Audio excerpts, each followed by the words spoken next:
Welcome to Study the Bible with me. Today we are starting the book of Numbers. So grab your Bible and let's dig right in. Numbers chapter 1.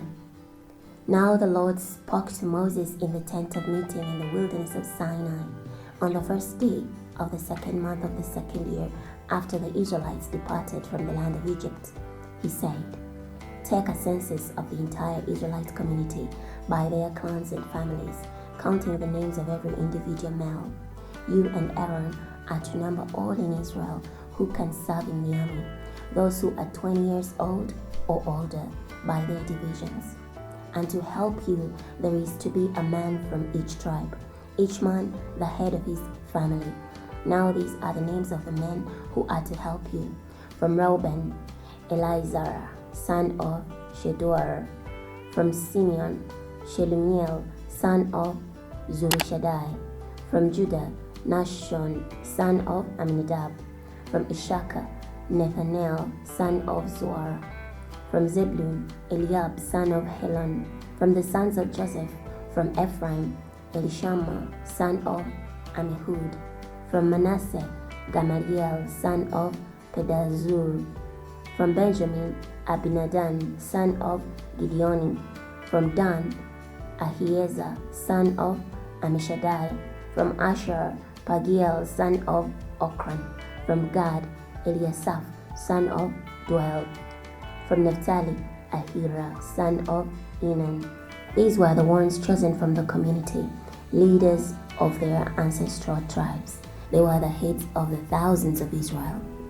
So Moses and Aaron took these men who had been mentioned specifically by name, and they assembled the entire community together on the first day of the second month. Then the people recorded their ancestry by their clans and families, and the men who were 20 years old or older were listed by name individually, just as the Lord had commanded Moses. And so he numbered them in the wilderness of Sinai, and they were as follows. The descendants of Reuben, the firstborn son of Israel, according to the records of their clans and families, all the males 20 years old or older who could serve in the army were listed by name individually. Those of them who were numbered from the tribe of Reuben were 46,500. From the descendants of Simeon, according to the records of their clans and families, all the males numbered of them 20 years old or older who could serve in the army were listed by name individually. Those of them who were numbered from the tribe of Simeon were 59,300. From the descendants of Gad, according to the records of their clans and families, all the males 20 years old or older who could serve in the army were listed by name. Those of them who were numbered from the tribe of Gad were 45,650. From the descendants of Judah, according to the records of their clans and families, all the males 20 years old or older who could serve in the army were listed by name. Those of them who were numbered from the tribe of Judah were 74,600. From the descendants of Issachar, according to the records of their clans and families, all the males 20 years old or older who could serve in the army were listed by name. Those of them who were numbered from the tribe of Issachar were 54,400. From the descendants of Zebulun, according to the records of their clans and families, all the males 20 years old or older who could serve in the army were listed by name. Those of them who were numbered from the tribe of Zebulun were 57,400. From the sons of Joseph, from the descendants of Ephraim, according to the records of their clans and families, all the males 20 years old or older who could serve in the army were listed by name. Those of them who were numbered from the tribe of Ephraim were 40,500. From the descendants of Manasseh, according to the records of their clans and families, all the males 20 years old or older who could serve in the army were listed by name. Those of them who were numbered from the tribe of Manasseh were 32,200. From the descendants of Benjamin, according to the records of their clans and families, all the males 20 years old or older who could serve in the army were listed by name. Those of them who were numbered from the tribe of Benjamin were 35,400. From the descendants of Dan, according to the records of their clans and families, All the males 20 years old or older who could serve in the army were listed by name. Those of them who were numbered from the tribe of Dan were 62,700. From the descendants of Asher, according to the records of their clans and families, all the males 20 years old or older who could serve in the army were listed by name. Those of them who were numbered from the tribe of Asher were 41,500. From the descendants of Naphtali, according to the records of their clans and families, all the males 20 years old or older who could serve in the army were listed by name. Those of them who were numbered from the tribe of Naphtali were 52,400. These were the men whom Moses and Aaron numbered along with the 12 leaders of Israel, each of whom was from his own family. All the Israelites who were 20 years old or older who could serve in Israel's army were numbered according to their families, and all those numbered totaled 603,550. But the Levites, according to the tribe of their fathers, were not numbered among them. The Lord had said to Moses, "Only the tribe of Levi you must not number or count with the other Israelites, but appoint the Levites over the tabernacle of the testimony, over all its furnishings, and over everything in it. They must carry the tabernacle and all its furnishings, and they must attend to it and camp around it. Whenever the tabernacle is to move, the Levites must take it down, and whenever the tabernacle is to be reassembled, the Levites must set it up. Any unauthorized person who approaches it must be killed. The Israelites will camp according to their divisions, each man in his camp, and each man by his standard. But the Levites must camp around the tabernacle of the testimony, so that the Lord's anger will not fall on the Israelites' community. The Levites are responsible for the care of the tabernacle of the testimony. The Israelites did according to all that the Lord commanded Moses. That is what they did." Numbers chapter 2. The Lord spoke to Moses and to Aaron. Every one of the Israelites must camp under his standard with the emblems of his family. They must camp at some distance around the tent of meeting. Now those who will be camping on the east towards the sunrise are the divisions of the camp of Judah under their standard. The leader of the people of Judah is Nahshon, son of Aminadab. Those numbered in his division are 74,600. Those who will be camping next to them are the tribe of Issachar. The leader of the people of Issachar is Nathanael, son of Zoar. Those numbered in his division are 54,400. Next will be the tribe of Zebulun. The leader of the people of Zebulun is Eliab, son of Helon. Those numbered in his division are 57,400. All those numbered of the camp of Judah, according to their divisions, are 186,400. They will travel at the front. On the south will be the divisions of the camp of Reuben under their standards. The leader of the people of Reuben is Elizur, son of Sheduar. Those numbered in his division are 46,500. Those who will be camping next to them are the tribe of Simeon. The leader of the people of Simeon is Shelumiel, son of Zerushadai. Those numbered in his division are 59,300. Next will be the tribe of Gad. The leader of the people of Gad is Eliasaph, son of Dwell. Those numbered in his division are 45,650. All those numbered of the camp of Reuben, according to their divisions, are 151,450. They will travel second. Then the tent of meeting with the camp of the Levites will travel in the middle of the camps. They will travel in the same order as they camped, each in his own place under his standard. On the west will be the division of the camp of Ephraim under their standard. The leader of the people of Ephraim is Elishama, son of Ammihud. Those numbered in his division are 40,500. Next to them will be the tribe of Manasseh. The leader of the people of Manasseh is Gamaliel, son of Pedazur. Those numbered in his division are 32,200. Next will be the tribe of Benjamin. The leader of the people of Benjamin is Abidan, son of Gideoni. Those numbered in his division are 35,400. All those numbered of the camp of Ephraim, according to their divisions, are 108,100. They will travel third. On the north will be the divisions of the camp of Dan under their standards. The leader of the people of Dan is Ahiezer, son of Ammishaddai. Those numbered in his division are 62,700. Those who will be camping next to them are the tribe of Asher. The leader of the people of Asher is Pagiel, son of Okran. Those numbered in his division are 41,500. Next will be the tribe of Naphtali. The leader of the people of Naphtali is Ahira, son of Enan. Those numbered in his division are 53,400. All those numbered of the camp of Dan are 157,600. They will travel last under their standards.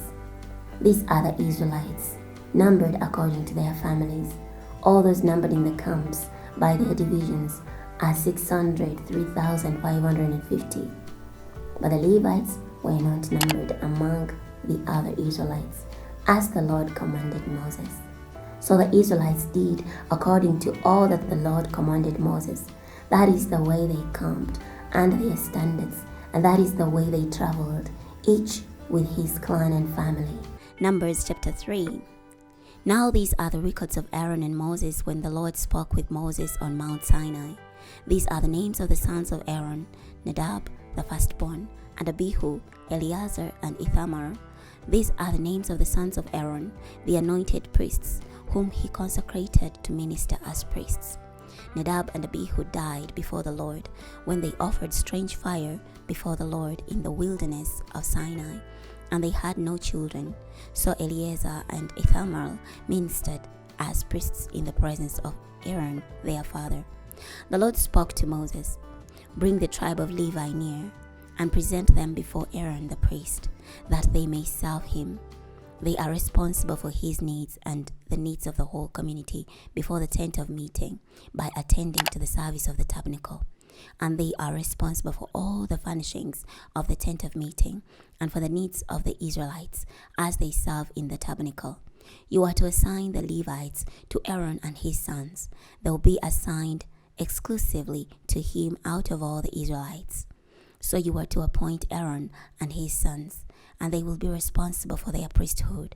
But the unauthorized person who comes near must be put to death." Then the Lord spoke to Moses, "Look, I myself have taken the Levites from among the Israelites instead of every firstborn who opens the womb among the Israelites. So the Levites belong to me.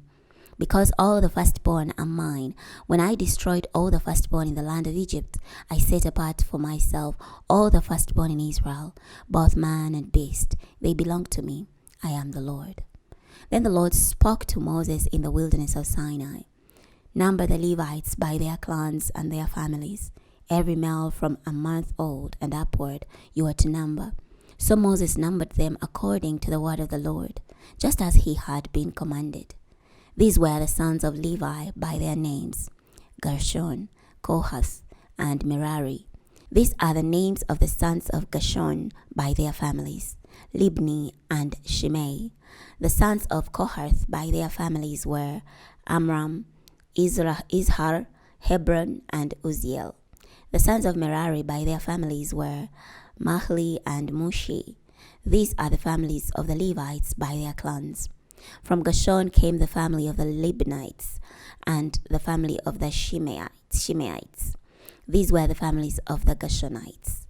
Those of them who were numbered, counting every male from a month old and upward, were 7,500. The families of the Gershonites were to camp behind the tabernacle toward the west. Now the leader of the clan of the Gershonites was Eliasaph, son of Lael. And the responsibility of the Gershonites in the tent of meeting included the tabernacle, the tent with its coverings, the curtain at the entrance of the tent of meeting, the hangings of the courtyard, the curtain at the entrance of the courtyard that surrounded the tabernacle and the altar, and their robes, plus all the service connected with these things. From Kohath came the family of the Amramites, the family of the Israelites, the family of the Hebronites, and the family of the Uzzielites. These were the families of the Kohathites. Counting every male from a month old and upward, there were 8,600. They were responsible for the care of the sanctuary. The families of the Kohathites were to camp on the south side of the tabernacle. Now the leader of the clan of the families of the Kohathites was Elizaphan, son of Uzziel. Their responsibilities included the ark, the table, the lampstand, the altars, and the utensils of the sanctuary with which they ministered, the curtain and all their service. Now the head of all the Levitical leaders was Eleazar, son of Aaron the priest. He was appointed over those who were responsible for the sanctuary. From Merari came the family of the Mahlites and the family of the Mushites. These were the families of Merari. Those of them who were numbered, counting every male from a month old and upward, were 6,200. Now the leader of the clan of the family of Merari was Zuriel, son of Abihail. These were to camp on the north side of the tabernacle. The appointed responsibilities of the Merarites included the frames of the tabernacle, its crossbars, its posts, its sockets, its utensils, plus all the service connected with these things, and the pillars of the courtyard all around with their sockets, their pegs, and their ropes. But those who were to camp in front of the tabernacle on the east, in front of the tent of meeting, were Moses, Aaron, and his sons. They were responsible for the needs of the sanctuary and for the needs of the Israelites. But the unauthorized person who approached was to be put to death. All who were numbered of the Levites, whom Moses and Aaron numbered by the word of the Lord, according to their families, every male from a month old and upward, were 22,000.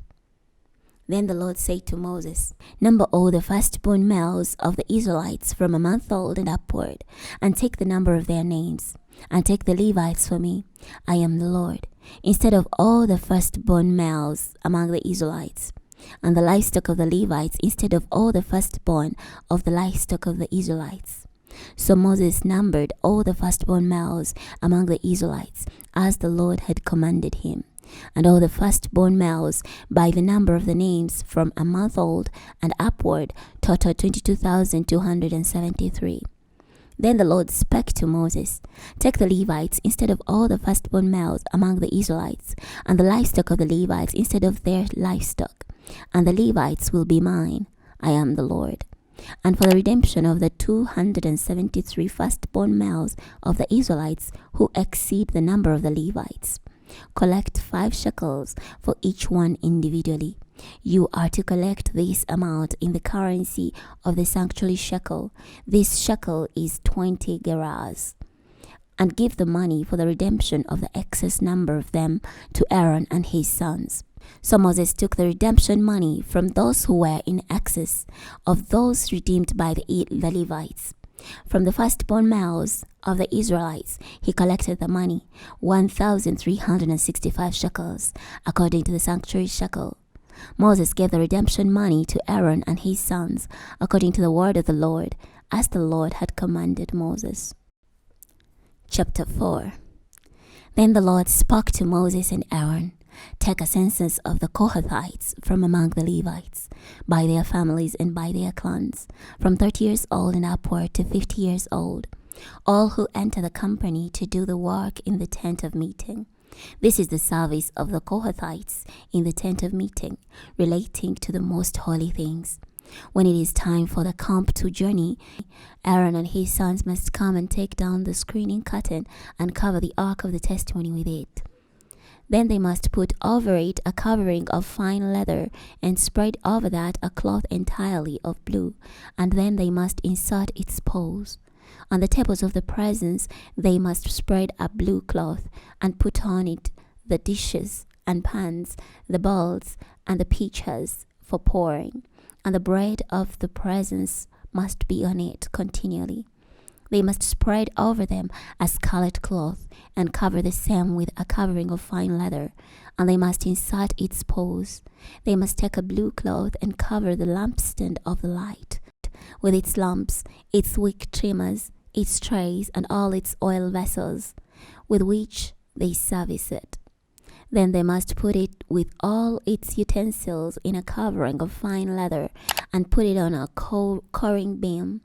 They must spread a blue cloth on the gold altar and cover it with a covering of fine leather, and they must insert its poles.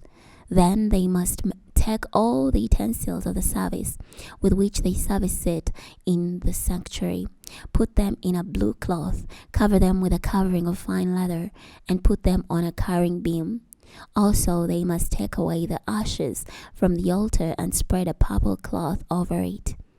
Then they must place on it all its implements with which they serve there, the trays, meat forks, the shovels, and basins, and all the utensils of the altar. And they must spread on it a covering of fine leather, and then insert its poles. When Aaron and his sons have finished covering the sanctuary and all the furnishings of the sanctuary, when the camp is ready to journey, then the Kohathites will come to carry them. But they must not touch any holy thing, or they will die. These are the responsibilities of the Kohathites with the tent of meeting.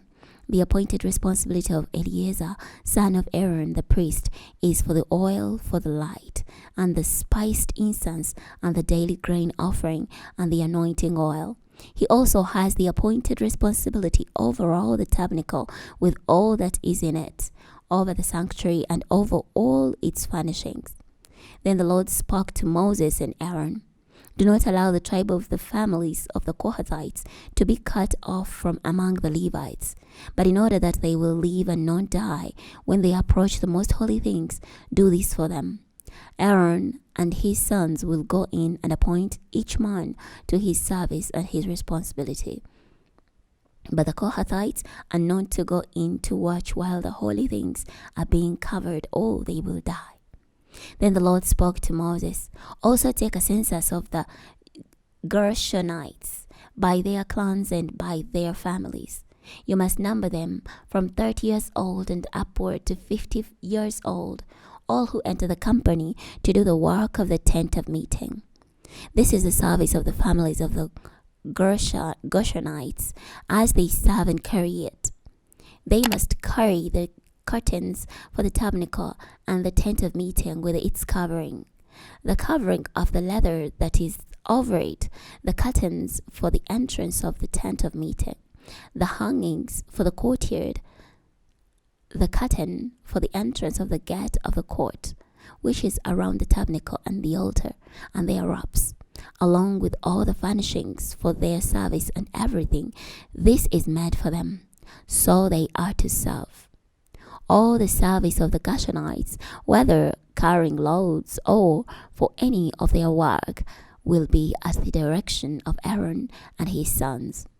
You will assign them all their tasks as their responsibility. This is the service of the families of the Gershonites concerning the tent of meeting. Their responsibilities will be under the authority of Ithamar, son of Aaron, the priest. As for the sons of Merari, you are to number them by their families and by their clans. You must number them from 30 years old and upward to 50 years old, all who enter the company to do the work of the tent of meeting. This is what they are responsible to carry as their entire service in the tent of meeting: the frames of the tabernacle, its crossbars, its posts, its sockets, and the post of the surrounding courtyard with their sockets, tent pegs, and ropes, along with all their furnishings and everything for their service. You are to assign by names the item that each man is responsible to carry. This is the service of the families of the Merarites, their entire service concerning the tent of meeting, under the authority of Ithamar, son of Aaron the priest. So Moses and Aaron and the leaders of the community numbered the Kohathites by their names, by their clans, from 30 years old and upward to 50 years old, everyone who entered the company for the work in the tent of meeting. And those of them numbered by their families were 2,750. These were those numbered from the families of the Kohathites. Everyone served in the tent of meeting. whom Moses and Aaron numbered according to the word of the Lord by the authority of Moses. Those numbered from the Gershonites by their families and by their clans, from 30 years old and upward to 50 years old, everyone who entered the company for the work in the tent of meeting. Those of them numbered by their families, by their clans, were 2,630. These were those numbered from the families of the Gershonites, everyone who served in the tent of meeting, whom Moses and Aaron numbered according to the word of the Lord. Those numbered from the families of the Merarites, by their families, by their clans, from 30 years old and upward to 50 years old, everyone who entered the company for the work in the tent of meeting. Those of them numbered by their families were 3,200. These are those numbered from the families of the Merarites, whom Moses and Aaron numbered according to the word of the Lord by the authority of Moses. All who were numbered of the Levites, whom Moses, Aaron, and the leaders of Israel numbered by their families and by their clans, from 30 years old and upward to 50 years old, everyone who entered to do the work of service and the work of carrying relating to the tent of meeting. Those of them numbered were 8,580. According to the word of the Lord, they were numbered by the authority of Moses, each according to his service and according to what he was to carry. Thus were they numbered by him, as the Lord had commanded Moses. Numbers chapter 5. Then the Lord spoke to Moses, "Command the Israelites to expel from the camp every leper, everyone who has a discharge, and whoever becomes defiled by a corpse. You must expel both men and women. You must put them outside the camp, so that they will not defile their camps among which I live." So the Israelites did so, and expelled them outside the camp, as the Lord had spoken to Moses. So the Israelites did.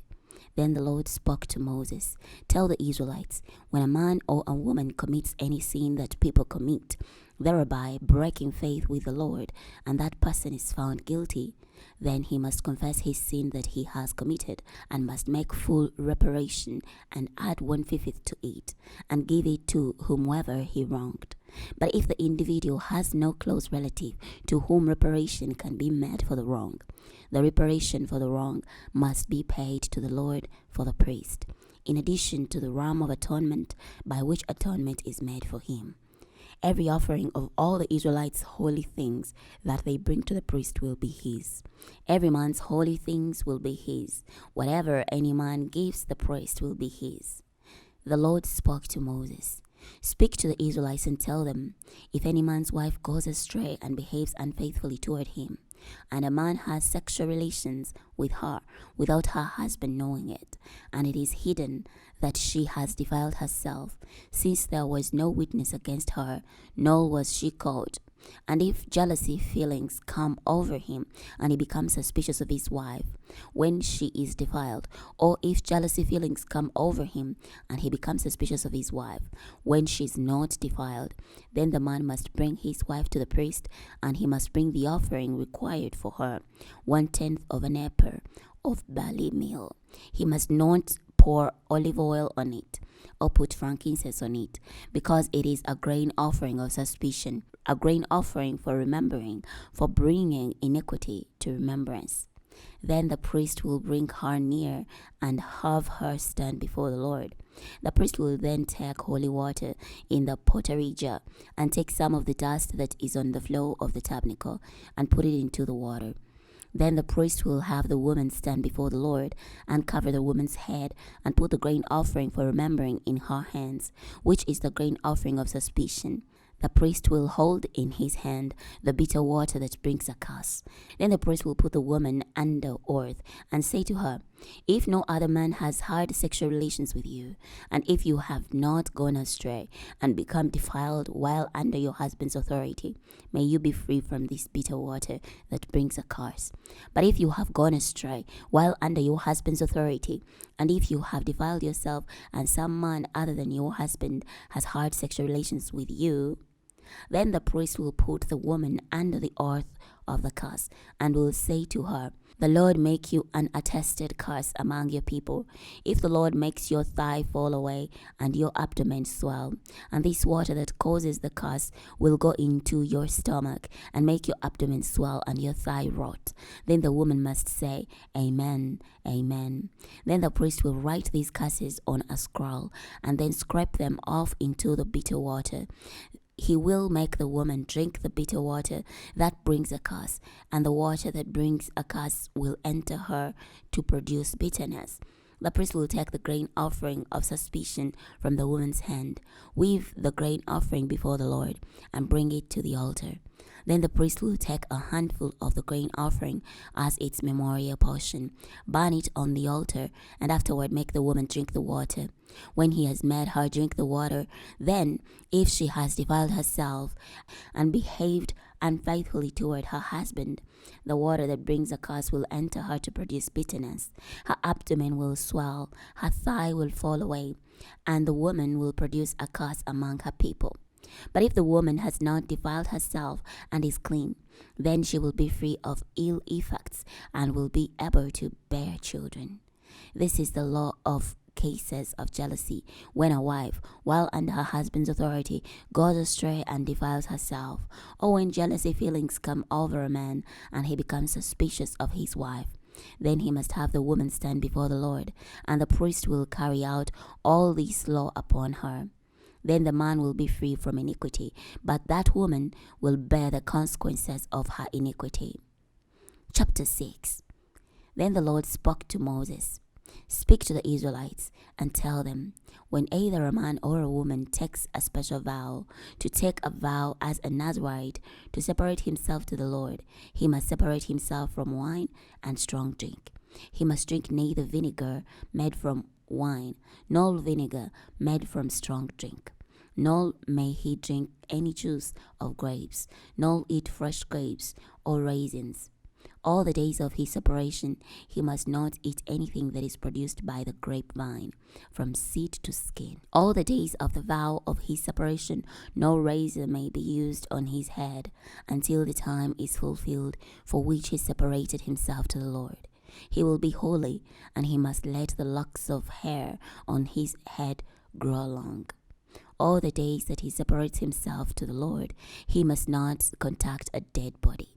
He must not defile himself even for his father, or his mother, or his brother, or his sister, if they die, because the separation for his God is on his head. All the days of his separation he must be holy to the Lord. If anyone dies very suddenly beside him, and he defiles his consecrated head, then he must shave his head on the day of his purification. On the 7th day he must shave it. On the 8th day he is to bring 2 turtle doves, or 2 young pigeons, to the priest, to the entrance of the tent of meeting. Then the priest will offer one for a purification offering, and the other as a burnt offering, and make atonement for him, because of his transgression in regard to the corpse. So he must reconcentrate his head on that day. He must rededicate to the Lord the days of his separation, and bring a male lamb in its first year as a reparation offering, but the former days will not be counted, because his separation was defiled. Now this is the law of the Nazirite. When the days of his separation are fulfilled, he must be brought to the entrance of the tent of meeting, and he must represent his offering to the Lord, 1 male lamb in its first year, without blemish, for a burnt offering, 1 ewe lamb in its first year, without blemish, for a purification offering, 1 ram without blemish, for a peace offering, and a basket of bread made without yeast, cakes of fine flour mixed with olive oil, wafers made without yeast, and smeared with olive oil, and their grain offering and their drink offerings. Then the priest must present all these before the Lord, and offer his purification offering and his burnt offering. Then he must offer the ram as a peace offering to the Lord, with a basket of bread made without yeast. The priest must also offer his grain offering and his drink offering. Then the Nazirite must shave his consecrated head at the entrance to the tent of meeting, and must take the hair from his consecrated head and put it on the fire where the peace offering is burning. And the priest must take the boiled shoulder of the ram, 1 cake made without yeast from the basket, and 1 wafer made without yeast, and put them on the hands of the Nazarite, after he has shaved his consecrated head. Then the priest must weave them as a wave offering before the Lord. It is a holy portion for the priest, together with the breast of the wave offering and the thigh of the raised offering. After this, the Nazarite may drink wine. This is the law of the Nazarite who vows to the Lord his offering, according to his separation, as well as whatever else he can provide. Thus he must fulfill his vow that he makes, according to the law of his separation. The Lord spoke to Moses, "Tell Aaron and his sons, this is the way you are to bless the Israelites. Say to them, the Lord bless you and protect you. The Lord make his face to shine upon you and gracious to you. The Lord lift up his countenance upon you and give you peace." So they will put my name on the Israelites, and I'll bless them. Numbers chapter 7. When Moses had completed setting up the tabernacle, he anointed it and consecrated it and all its furnishings, and he anointed and consecrated the altar and all its utensils. Then the leader of Israel, the head of their clans, made an offering. They were the leaders of the tribes. They were the ones who had been supervising the numbering. They brought their offering before the Lord, 6 covered cots and 12 oxen, 1 cot for every 2 of the leaders, and an ox for each one, and they presented them in front of the tabernacle. Then the Lord spoke to Moses, "Receive these gifts from them, that they may be used in doing the work of the tent of meeting. And you must give them to the Levites, to every man as his service requires." So Moses accepted the cots and the oxen and gave them to the Levites. He gave 2 cots and 4 oxen to the Gershonites as their service required. And he gave 4 cots and 8 oxen to the Merarites as their service required, under the authority of Ithamar, son of Aaron the priest. But to the Kohathites he gave none, because the service of the holy things which they carried on their shoulders was their responsibility. The leaders offered gifts for the dedication of the altar when it was anointed, and the leaders presented their offering before the altar. For the Lord said to Moses, they must present their offering, 1 leader for each day, for the dedication of the altar. The one who presented his offering on the first day was Nahshon, son of Amminadab, from the tribe of Judah. His offering was 1 silver platter weighing 130 shekels, and 1 silver sprinkling bowl weighing 70 shekels, both according to the sanctuary shekel, each of them full of fine flour mixed with olive oil as a grain offering. 1 gold pan weighing 10 shekels, full of incense, 1 young bull, 1 ram, and 1 male lamb in its first year for a burnt offering, 1 male goat for a purification offering, and for the sacrifice of peace offerings, 2 bulls, 5 rams, 5 male goats, and 5 male lambs in their first year. This was the offering of Nahshon, son of Amminadab. On the 2nd day, Nathanael, son of Zuar, leader of Issachar, presented an offering. He offered for his offering 1 silver platter weighing 130 shekels, and 1 silver sprinkling bowl weighing 70, both according to the sanctuary shekel, each of them full of fine flour mixed with olive oil as a grain offering. 1 gold pan weighing 10 shekels, full of incense, 1 young bull, 1 ram, and 1 male lamb in its first year for a burnt offering, 1 male goat for a purification offering, and for the sacrifice of peace offerings, 2 bulls, 5 rams, 5 male goats, and 5 male lambs in their first year. This was the offering of Nathanael, son of Zuar. On the 3rd day, Eliab, son of Helon, leader of the Zebulunites, presented an offering. His offering was 1 silver platter weighing 130 shekels, and 1 silver sprinkling bowl weighing 70 shekels, both according to the sanctuary shekel, each of them full of fine flour mixed with olive oil as a grain offering. 1 gold pan weighing 10 shekels, full of incense, 1 young bull, 1 ram, and 1 male lamb in its first year for a burnt offering, 1 male goat for a purification offering, and for the sacrifice of peace offerings, 2 bulls, 5 rams, 5 male goats, and 5 male lambs in their first year. This was the offering of Eliab, son of Helon. On the fourth day, Elizur, son of Shadur, leader of the Reubenites, presented an offering. His offering was 1 silver platter, weighing 130 shekels, and 1 silver sprinkling bowl, weighing 70 shekels, both according to the sanctuary shekel, each of them full of fine flour mixed with olive oil as a grain offering. 1 gold pan weighing 10 shekels, full of incense, 1 young bull, 1 ram, and 1 male lamb in its first year, for a burnt offering, 1 male goat for a purification offering, and for the sacrifice of peace offerings, 2 bulls, 5 rams, 5 male goats, and 5 lambs in their first year. This was the offering of Elizur, son of Shadur.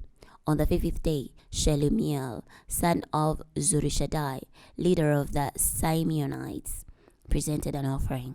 His offering was 1 silver platter, weighing 130 shekels, and 1 silver sprinkling bowl, weighing 70 shekels, both according to the sanctuary shekel, each of them full of fine flour mixed with olive oil, as a grain offering.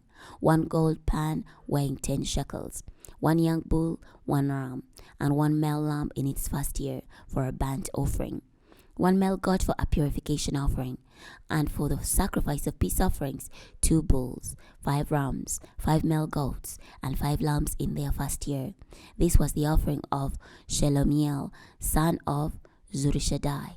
On the 6th day, Eliasap, son of Deuel, leader of Gadites, presented an offering. His offering was 1 silver platter, weighing 130 shekels, and 1 silver sprinkling bowl, weighing 70 shekels, both according to the sanctuary shekel, each of them full of fine flour mixed with olive oil as a grain offering. 1 gold pan weighing 10 shekels, 1 young bull, 1 ram, and 1 male lamb in its first year, for a burnt offering. 1 male goat for a purification offering, and for the sacrifice of peace offerings, 2 bulls, 5 rams, 5 male goats, and 5 lambs in their first year. This was the offering of Eliasap, son of Deuel. On the 7th day, Elishama, son of Ammihud, leader of the Ephraimites, presented an offering. His offering was 1 silver platter, weighing 130 shekels, and 1 silver sprinkling bowl, weighing 70 shekels, both according to the sanctuary shekel, each of them full of fine flour mixed with olive oil as a grain offering. 1 gold pan, weighing 10 shekels, full of incense, 1 young bull, 1 ram, and 1 male lamb in its first year, for a burnt offering. 1 male goat for a purification offering, and for the sacrifice of peace offerings, 2 bulls, 5 rams, 5 male goats, and 5 lambs in their first year. This was the offering of Elishama, son of Ammihud. On the 8th day, Gamaliel, son of Padazur, leader of the Manasseites, presented an offering. His offering was 1 silver platter, weighing 130 shekels, and 1 silver sprinkling bowl, weighing 70 shekels, both according to the sanctuary shekel, each of them full of fine flour mixed with olive oil as a grain offering.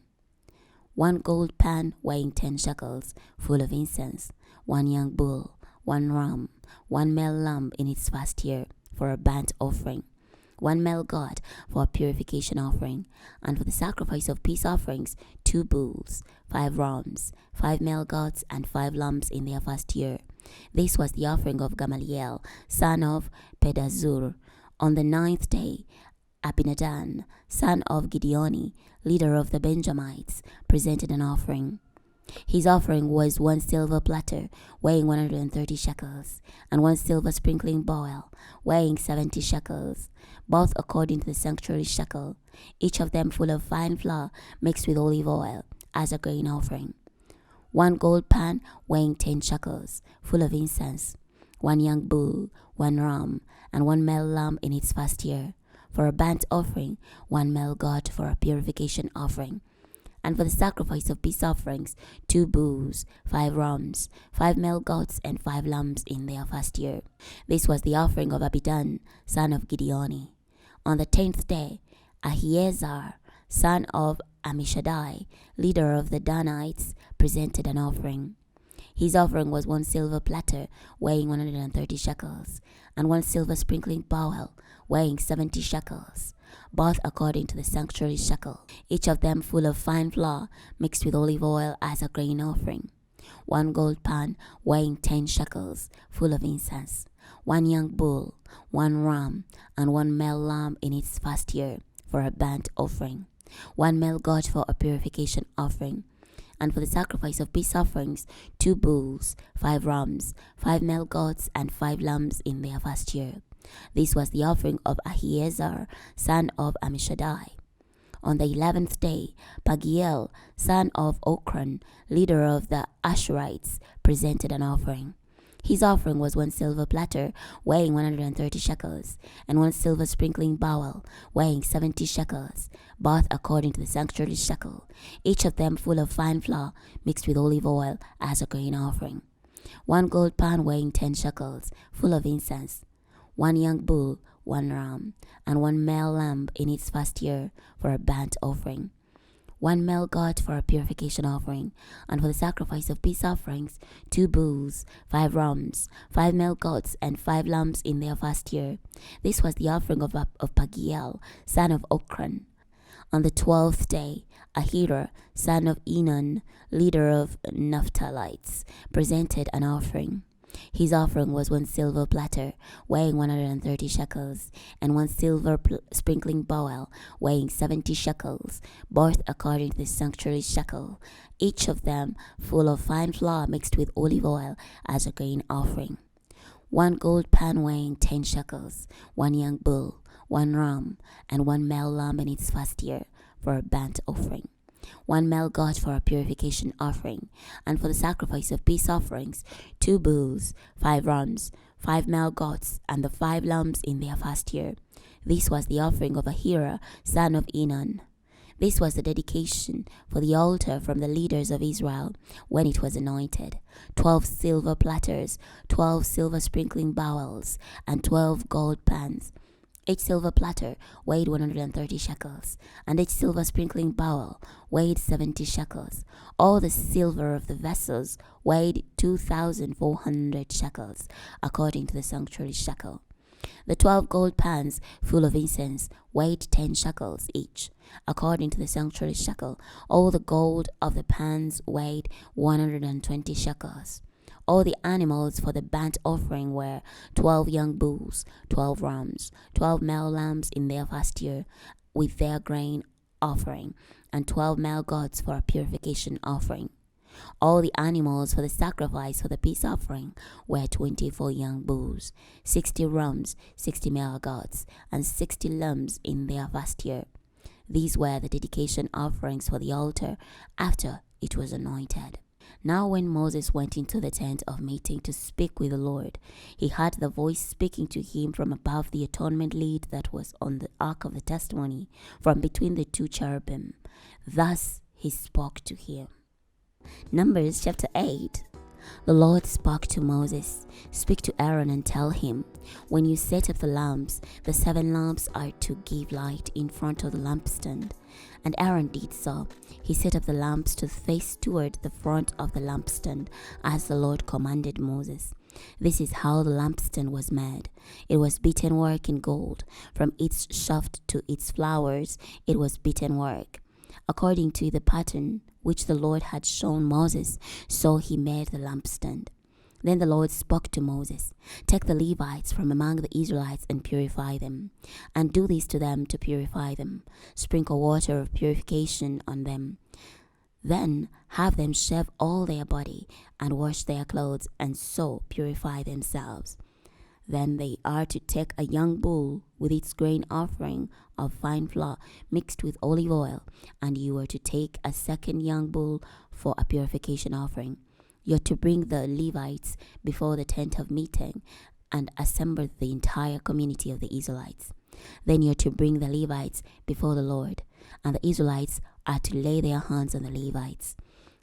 And Aaron is to offer the Levites before the Lord as a wave offering from the Israelites, that they may do the work of the Lord.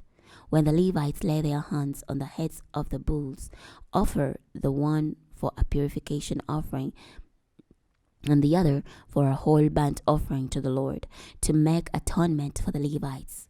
You are to have the Levites stand before Aaron and his sons, and then offer them as a wave offering to the Lord.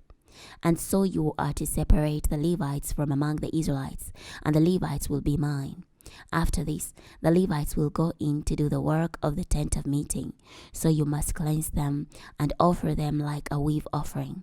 For they are entirely given to me from among the Israelites. I have taken them for myself instead of all who opened the womb, the firstborn sons of all the Israelites. For all the firstborn males among the Israelites are mine, both humans and animals. When I destroyed all the firstborn in the land of Egypt, I sent them apart for myself. So I have taken the Levites instead of all the firstborn sons among the Israelites. I have given the Levites as a gift to Aaron and his sons from among the Israelites, to do the work for the Israelites in the tent of meeting, and to make atonement for the Israelites. So there will be no plague among the Israelites when the Israelites come near the sanctuary. So Moses and Aaron and the entire community of the Israelites did this with the Levites, according to all that the Lord commanded Moses concerning the Levites. This is what the Israelites did with them. The Levites purified themselves and washed their clothing. Then Aaron presented them like a wave offering before the Lord, and Aaron made atonement for them to purify them. After this, the Levites went in to do their work in the tent of meeting before Aaron and before his sons. As the Lord had commanded Moses concerning the Levites, so they did. Then the Lord spoke to Moses. This is what pertains to the Levites. At the age of 25 years and upward, one may begin to join the company in the work of the tent of meeting. And at the age of 50 years, they must retire from performing the work and may no longer work. They may assist their colleagues in the tent of meeting to attend to needs, but they must do no work. This is the way they must establish the Levites regarding their duties. Chapter 9. The Lord spoke to Moses in the wilderness of Sinai in the first month of the second year after they had come out of the land of Egypt. The Israelites are to observe the Passover as its appointed time. In the 14th day of this month at twilight, you are to observe it at its appointed time. You must keep it in its accordance with all its statutes and all its customs. So Moses instructed the Israelites to observe the Passover, and they observed the Passover on the 14th day of the first month at twilight in the wilderness of Sinai, in accordance with all that the Lord had commanded Moses. So the Israelites did. It happened that some men who were ceremonially defiled by the dead body of a man could not keep the Passover on that day. So they came before Moses and before Aaron on that day. And those men said to him, "We are ceremonially defiled by the dead body of a man. Why are we kept back from offering the Lord's offering at its appointed time among the Israelites?" So Moses said to them, "Remain here, and I will hear what the Lord will command concerning you." The Lord spoke to Moses, "Tell the Israelites, if any of you or of your posterity become ceremonially defiled by touching a dead body or are on a journey far away, then he may observe the Passover to the Lord. They may observe it on the 14th day of the second month at twilight. They are to eat it with bread made without yeast and with bitter herbs. They must not leave any of it until morning, nor break any of its bones. They must observe it in accordance with every statute of the Passover. But the man who is ceremonially clean and was not on a journey and fails to keep the Passover, that person must be cut off from his people, because he did not bring the Lord's offering at its appointed time. That man must bear his sin. If a resident foreigner lives among you and wants to keep the Passover to the Lord, he must do so according to the statute of the Passover and according to its custom. You must have the same statute for the resident foreigner and for the one who was born in the land. On the day that the tabernacle was set up, the cloud covered the tabernacle, the tent of the testimony, and from evening until morning there was a fiery appearance over the tabernacle. This is the way it used to be continually. The cloud would cover it by day, and there was a fiery appearance by night.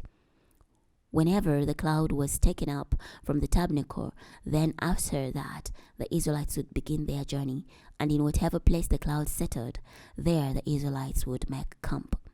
At the commandment of the Lord, the Israelites would begin their journey, and at the commandment of the Lord, they would make camp. As long as the cloud remained settled over the tabernacle, they would camp. When the cloud remained over the tabernacle many days, then the Israelites obeyed the instructions of the Lord and did not journey. When the cloud remained over the tabernacle a number of days, they remained camped according to the Lord's commandment. And according to the Lord's commandment, they would journey. And when the cloud remained only for evening until morning, when the cloud was taken up the following morning, then they traveled on, whether by day or by night. When the cloud was taken up, they traveled. Whether it was for 2 days or a month or a year that the cloud prolonged its stay over the tabernacle, the Israelites remained camped without traveling. But when it was taken up, they traveled on. At the commandment of the Lord they camped, and at the commandment of the Lord they traveled on. They kept the instructions of the Lord according to the commandment of the Lord by the authority of Moses. Numbers chapter 10. The Lord spoke to Moses, "Make 2 trumpets of silver. You are to make them from a single hammered piece. You will use them for assembling the community and for directing the traveling of the camps. When they blow them both, all the community must come to you to the entrance of the tent of meeting. But if they blow with 1 trumpet, then the leaders, the heads of the thousands of Israel, must come to you. When you blow an alarm, then the camps that are located on the east side must begin to travel. And when you blow an alarm the second time, then the camps that are located on the south side must begin to travel. An alarm must be sounded for their journeys. But when you assemble the community, you must blow, but you must not sound an alarm. The sons of Aaron, the priests, must blow the trumpets, and they will be to you for an eternal ordinance throughout your generations.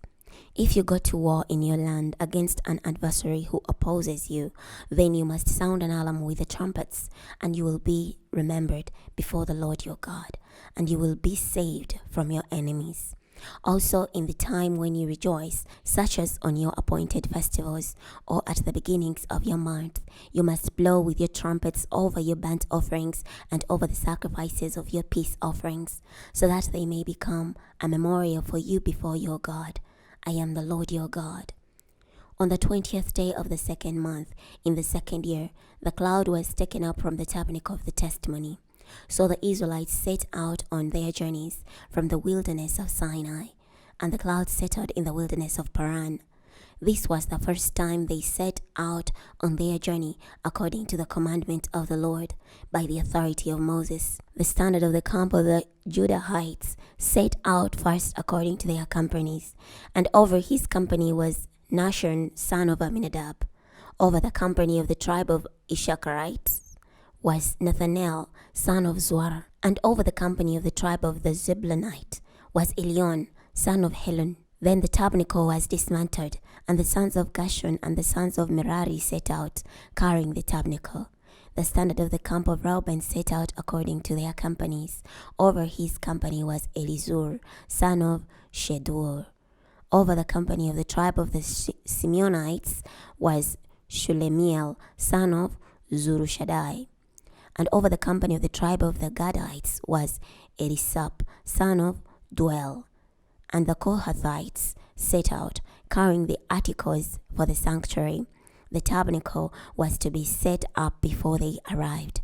And the standard of the camp of the Ephraimites set out according to their companies. Over his company was Elishama, son of Amihud. Over the company of the tribe of the Manasseites was Gamaliel, son of Pedazur. And over the company of the tribe of Benjamites was Abidan, son of Gideoni. The standard of the camp of the Danites set out, which was the rear guard of all the camps by their companies. Over his company was Ahiezer, son of Ammishaddai. Over the company of the tribe of Asherites was Pagiel, son of Ochran. And over the company of the tribe of the Naphtalites was Ahira, son of Enon. These were the traveling arrangements of the Israelites according to their companies when they traveled. Moses said to Hobab, son of Ruel, the Midianites, Moses' father-in-law, "We are journeying to the place about which the Lord said, 'I'll give it to you.' Come with us, and we will treat you well, for the Lord has promised good things for Israel." But Hobab said to him, "I will not go, but I will go instead to my own land and to my kindred."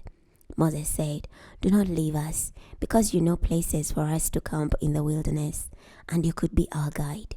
And if you come with us, it is certain that whatever good things the Lord will favor us with, we will share with you as well." So they traveled from the mountain of the Lord 3 days' journey, and the ark of the covenant of the Lord was traveling before them during the 3 days' journey to find a resting place for them. And the cloud of the Lord was over them by day, and they traveled from the camp. And when the ark traveled, Moses would say, "Rise up, O Lord, may your enemies be scattered, and may those who hate you flee before you."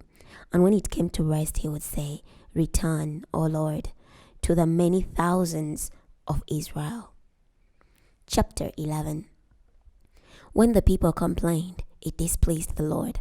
When the people heard it, his anger burned, and so the fire of the Lord burned among them and consumed some of the outer parts of the camp. When the people cried to Moses, he prayed to the Lord, and the fire died out. So he called the name of that place Tabernacle, because there the fire of the Lord burned among them. Now the mixed multitude who were among them craved more desirable foods. And so the Israelites wept again and said, "If only we had meat to eat. We remember the fish we used to eat freely in Egypt, the cucumbers, the melons, the leeks, the onions, the garlic. But now we are dried up, and there is nothing at all before us except this manna." Now the manna was like coriander seed, and its color like the color of bdellium. And the people went about and gathered it, and ground it with mills, or pounded it in mortars. They baked it in pans, and made cakes of it. It tasted like fresh olive oil. And when the dew came down on the camp in the night, the manna fell with it. Moses heard the people weeping throughout their families, every one at the door of his tent. And when the anger of the Lord was kindled greatly, Moses was also displeased. And Moses said to the Lord, "Why have you afflicted your servant? Why have I not found favor in your sight, that you lay the burden of this entire people on me? Did I conceive this entire people? Did I give birth to them? That you should say to me, 'Carry them in your arms,' as a foster father bears a nursing child, to the land which you swore to their fathers? From where shall I get meat to give to this entire people? For they cry to me, 'Give us meat, that we may eat.' I'm not able to bear this entire people alone, because it's too heavy for me. But if you are going to deal with me like this, then kill me immediately. If I have favor in your sight, then do not let me see my trouble." The Lord said to Moses, "Gather to me 70 men of the elders of Israel, whom you know are elders of the people and officials over them, and bring them to the tent of meeting. Let them take their position there with you. Then I will come down and speak with you there, and I'll take part of the Spirit that is on you, and will put it on them, and they will bear some of the burden of the people with you, so that you do not bear it all by yourself. And say to the people, 'Sanctify yourselves for tomorrow, and you will eat meat.' For you have wept in the hearing of the Lord, saying, 'Who will give us meat to eat? For life was good for us in Egypt.'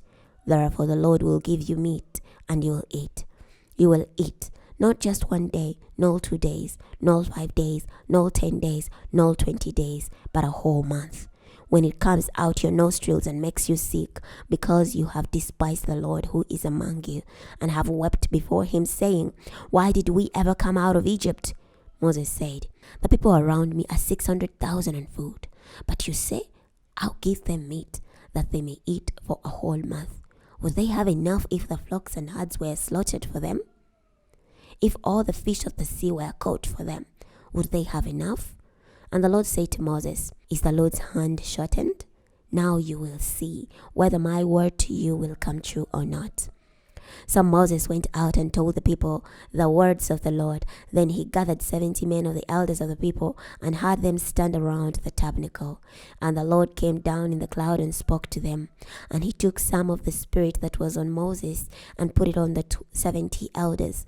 When the spirit rested on them, they prophesied, but did not do so again. But 2 men remained in the camp. One's name was Eldad, and the other's name was Medad. And the spirit rested on them. Now they were among those in the registration, but had not gone to the tabernacle. So they prophesied in the camp. And a young man ran and told Moses, Eldad and Medad are prophesying in the camp. Joshua son of Nun, the servant of Moses, one of his choice young men, said, My lord Moses, stop them. Moses said to him, Are you jealous of me? I wish that all the Lord's people were prophets, that the Lord would put his spirit on them.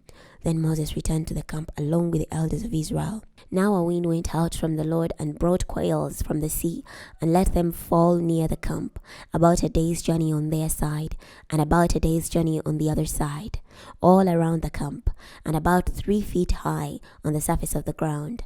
And the people stayed up all the day, all the night, and all the next day, and gathered the quail. The one who gathered the least gathered 10 homers, and they spread them out for themselves all around the camp. But while the meat was still between their teeth, before they chewed it, the anger of the Lord burned against the people, and the Lord struck the people with a very great plague.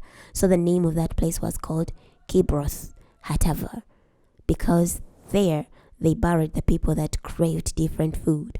The people traveled from Kibroth Hattaavah to Hazeroth, and they stayed at Hazeroth.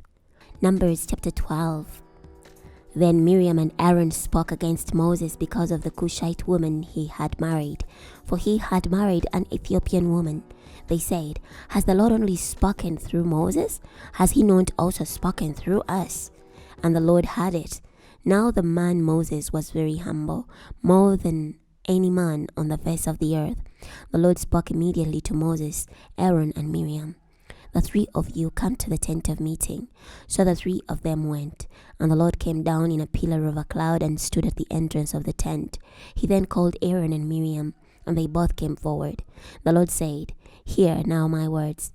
If there is a prophet among you, I, the Lord, will make myself known to him in a vision. I will speak with him in a dream. My servant Moses is not like this. He is faithful in all my house. With him I will speak face to face, openly, and not in riddles, and he will see the form of the Lord. Why then were you not afraid to speak against my servant Moses? The anger of the Lord burned against them, and he departed. When the cloud departed from above the tent, Miriam became leprous as snow. Then Aaron looked at Miriam, and she was leprous. So Aaron said to Moses, O my Lord, please do not hold this sin against us, in which we have acted foolishly and have sinned. Do not let her be like a baby born dead, whose flesh is half consumed when it comes out of its mother's womb. Then Moses cried to the Lord, Heal her now, O God. The Lord said to Moses, If her father had only spit in her face, would she not have been disgraced for 7 days? Shut her out from the camp 7 days, and afterward she can be brought back in again. So Miriam was shut outside of the camp for 7 days, and the people did not journey on until Miriam was brought back in. After that, the people moved from Hazeroth and camped in the wilderness of Paran. Chapter 13. The Lord spoke to Moses, Send out men to investigate the land of Canaan, which I am giving to the Israelites. You are to send 1 man from each ancestral tribe, each one a leader among them. So Moses sent out from the wilderness of Paran at the command of the Lord. All of them were leaders of the Israelites. Now these were their names. From the tribe of Reuben, Shammua, son of Zakur. From the tribe of Simeon, Shaphat, son of Hori. From the tribe of Judah, Caleb, son of Jephunneh. From the tribe of Issachar, Igal, son of Joseph. From the tribe of Ephraim, Hoshea, son of Nun. From the tribe of Benjamin, Palti, son of Rappu. From the tribe of Zebulun, Gadiel, son of Sodi. From the tribe of Joseph, namely the tribe of Manasseh, Gad, son of Susi. From the tribe of Dan, Amiel, son of Gemali. From the tribe of Asher, Sethar, son of Michael. From the tribe of Naphtali, Nabi, son of Voshi. From the tribe of Gad, Geel, son of Maki. These are the names of the men whom Moses sent to investigate the land, and Moses gave Hoshea, son of Nun, the name Joshua.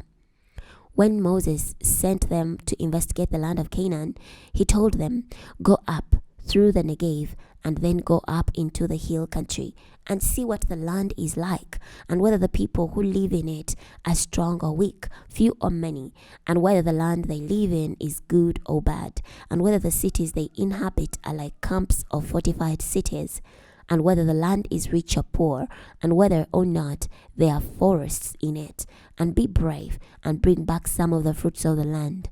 Now it was the time of year for the first ripe grapes. So they went up and investigated the land from the wilderness of Zin to Rehob, at the entrance of Hamath. When they went up through the Negev, they came to Hebron, where Ahiman, Shishai, and Talmai, descendants of Anak, were living. Now Hebron had been built 7 years before Zion in Egypt. When they came to the valley of Eshcol, they cut down from there a branch with one cluster of grapes. They carried it on a staff between 2 men, as well as some of the pomegranates and the figs. That place was called the Eshcol Valley, because of the cluster of grapes that the Israelites cut from there. They returned from investigating the land after 40 days. They came back to Moses and Aaron and to the whole community of the Israelites in the wilderness of Paran at Kadesh. They reported to the whole community and showed the fruit of the land. They told Moses, "We went to the land where you sent us. It is indeed flowing with milk and honey, and this is its fruit. But the inhabitants are strong, and the cities are fortified and very large. Moreover, we saw the descendants of Anak there. The Amalekites live in the land of the Negev. The Hittites, Jebusites, and Amorites live in the hill country, and the Canaanites live by the sea and along the banks of the Jordan." Then Caleb silenced the people before Moses, saying, "Let us go up and occupy it, for we are well able to conquer it." But the men who had gone up with him said, "We are not able to go up against these people, because they are stronger than we are." Then they presented the Israelites with a discouraging report of the land they had investigated, saying, "The land that we passed through to investigate is a land that devours its inhabitants. All the people we saw there are of great stature. We even saw the Nephilim there. The descendants of Anak came from the Nephilim, and we seemed like grasshoppers, both to ourselves and to them." Numbers chapter 14. Then all the community raised a loud cry, and the people wept that night. And all the Israelites murmured against Moses and Aaron, and the whole congregation said to them, "If only we had died in the land of Egypt, or if only we had perished in this wilderness. Why has the Lord brought us into this land only to be killed by the sword, that our wives and our children should become plunder? Wouldn't it be better for us to return to Egypt?" So they say to one another, "Let's appoint a leader and return to Egypt." Then Moses and Aaron fell down with their faces to the ground before the whole assembled community of the Israelites. And Joshua, son of Nun, and Caleb, son of Jephunneh, 2 of those who had investigated the land, tore their garments. They say to the whole community of the Israelites, "The land we passed through to investigate is an exceedingly good land. If the Lord delights in us, then he will bring us into the land and give it to us, a land that is flowing with milk and honey. Only do not rebel against the Lord, and do not fear the people of the land, for they are bread for us. Their protection has turned aside from them, but the Lord is with us. Do not fear them." However, the whole community threatened to stone them, but the glory of the Lord appeared to all the Israelites at the tent of meeting. The Lord said to Moses, "How long will these people despise me? How long will they not believe in me, in spite of the signs that I have done among them?" I will strike them with a pestilence, and I will disinherit them. I will make you into a nation that is greater and mightier than they. Moses said to the Lord, when the Egyptians hear it, for you brought up these people by your power from among them, then they will tell it to the inhabitants of this land. They have heard that you, Lord, are among these people, that you, Lord, are seen face to face, that your cloud stands over them, and that you go before them by day in a pillar of cloud and in a pillar of fire by night. If you kill this entire people at once, then the nations that have heard of your fame will say, because the Lord was not able to bring these people into the land that they swore to them, he killed them in the wilderness. So let the power of the Lord be great, just as you have said. The Lord is slow to anger and abounding in loyal love, forgiving iniquity and transgression, but by no means clearing the guilty, visiting the iniquity of the fathers on the children until the third and fourth generation. Please forgive the iniquity of these people, according to your great loyal love, just as you have forgiven these people from Egypt, even until now. The Lord said, I have forgiven them as you asked. But truly, as I live, all the earth will be filled with the glory of the Lord. For all the people have seen my glory and my signs that I did in Egypt and in the wilderness, and yet have tempted me now these 10 times, and have not obeyed me. They will by no means see the land that I swore to their fathers, nor will any of them who despised me see it. Only my servant Caleb, because he had a different spirit and has followed me fully, I will bring him into the land where he had gone, and his descendants will possess it. Now the Amalekites and the Canaanites were living in the valleys. Tomorrow turn and journey into the wilderness by the way of the Red Sea. The Lord spoke to Moses and Aaron, how long must I bear with this evil congregation that murmurs against me? I have heard the complaints of the Israelites, that they murmured against me. Say to them, as I live, says the Lord, I will surely do to you just what you have spoken in my hearing. Your dead bodies will fall in this wilderness. All those of you who were numbered according to your full number, from 20 years old and upward, who have murmured against me, you will by no means enter into the land where I swore to settle you. The only exception are Caleb son of Jephunneh and Joshua son of Nun. But I will bring in your little ones, whom you said would become victims of war, and they will enjoy the land that you have despised. But as for you, your dead bodies will fall in this wilderness, and your children will wander in the wilderness 40 years and suffer for your unfaithfulness until your dead bodies lie finished in the wilderness. According to the number of the days you have investigated this land, 40 days, 1 day for a year, you will suffer for your iniquities 40 years, and you will know what it means to thwart me. I, the Lord, have said, I will surely do so to all this evil congregation that has gathered together against me. In this wilderness they will be finished, and there they will die. The men whom Moses sent to investigate the land, who returned and made the whole community murmur against him by producing an evil report about the land. Those men who produced the evil report about the land died by the plague before the Lord. But Joshua, son of Nun, and Caleb, son of Jephunneh, who were among the men who went to investigate the land, lived. When Moses told these things to all the Israelites, the people mourned greatly. And early in the morning they went up to the crest of the hill country, saying, Here we are, and we will go up to the place that the Lord commanded, for we have sinned. But Moses said, Why are you now transgressing the commandment of the Lord? It will not succeed. Do not go up, for the Lord is not among you, and you will be defeated before your enemies. For the Amalekites and the Canaanites are there before you. You will fall by the sword, because you have turned away from the Lord. The Lord will not be with you.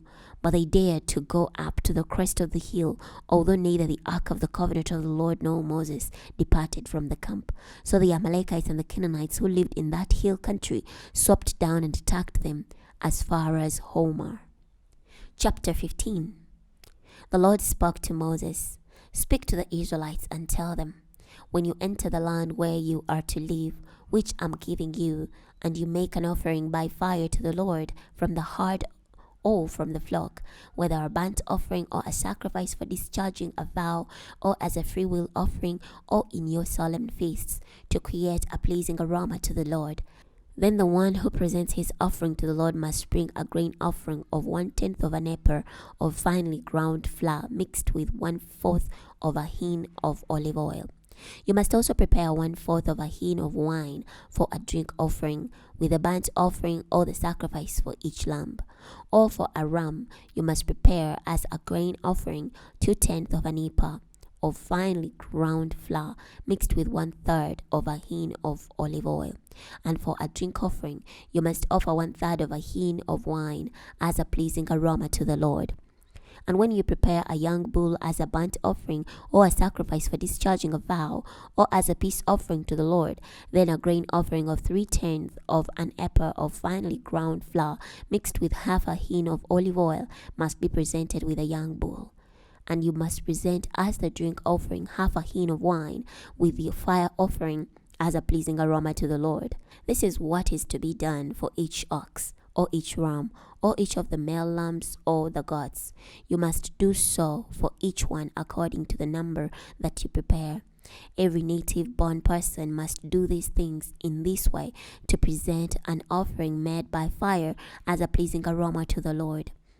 If a resident foreigner is living with you, or whoever is among you in future generations, and prepares an offering made by fire as a pleasing aroma to the Lord, he must do it the same way you are to do it. One statute must apply to you who belong to the congregation and to the resident foreigner who is living among you as a permanent statute for your future generations. You and the resident foreigner will be alike before the Lord. One law and one custom must apply to you and to the resident foreigner who lives alongside you. The Lord spoke to Moses, "Speak to the Israelites and tell them, when you enter the land to which I'm bringing you, and you eat some of the fruits of the land, you must offer up a raised offering to the Lord. You must offer up a cake of the first of your finely ground flour as a raised offering, as you offer the raised offering of the threshing floor, so you must offer it up.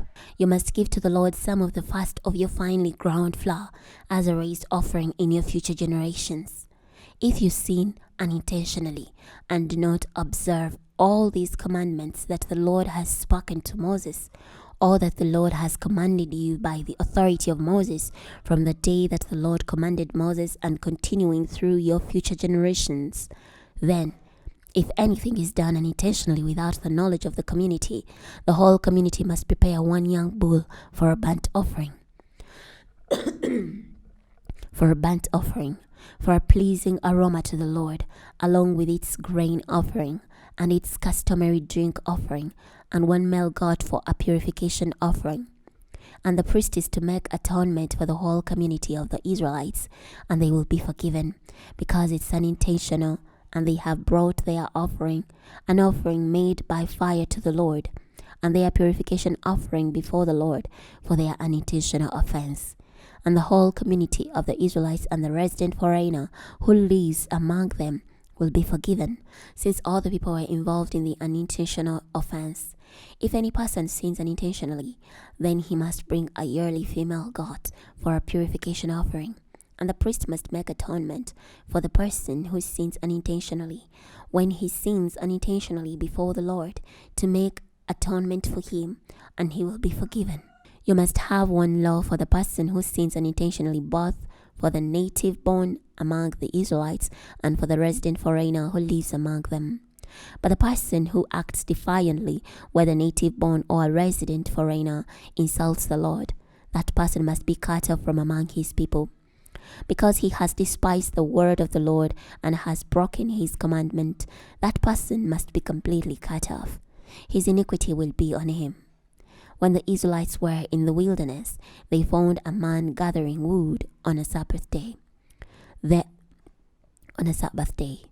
Those who found him gathering wood brought him to Moses and Aaron and to the whole community. They put him in custody because there was no clear instruction about what should be done to him. Then the Lord said to Moses, "The man must surely be put to death. The whole community must stone him with stones outside the camp." So the whole community took him outside the camp and stoned him to death, just as the Lord commanded Moses. The Lord spoke to Moses, "Speak to the Israelites and tell them to make tassels for themselves on the corners of their garments throughout their generations, and put a blue thread on the tassels of the corners.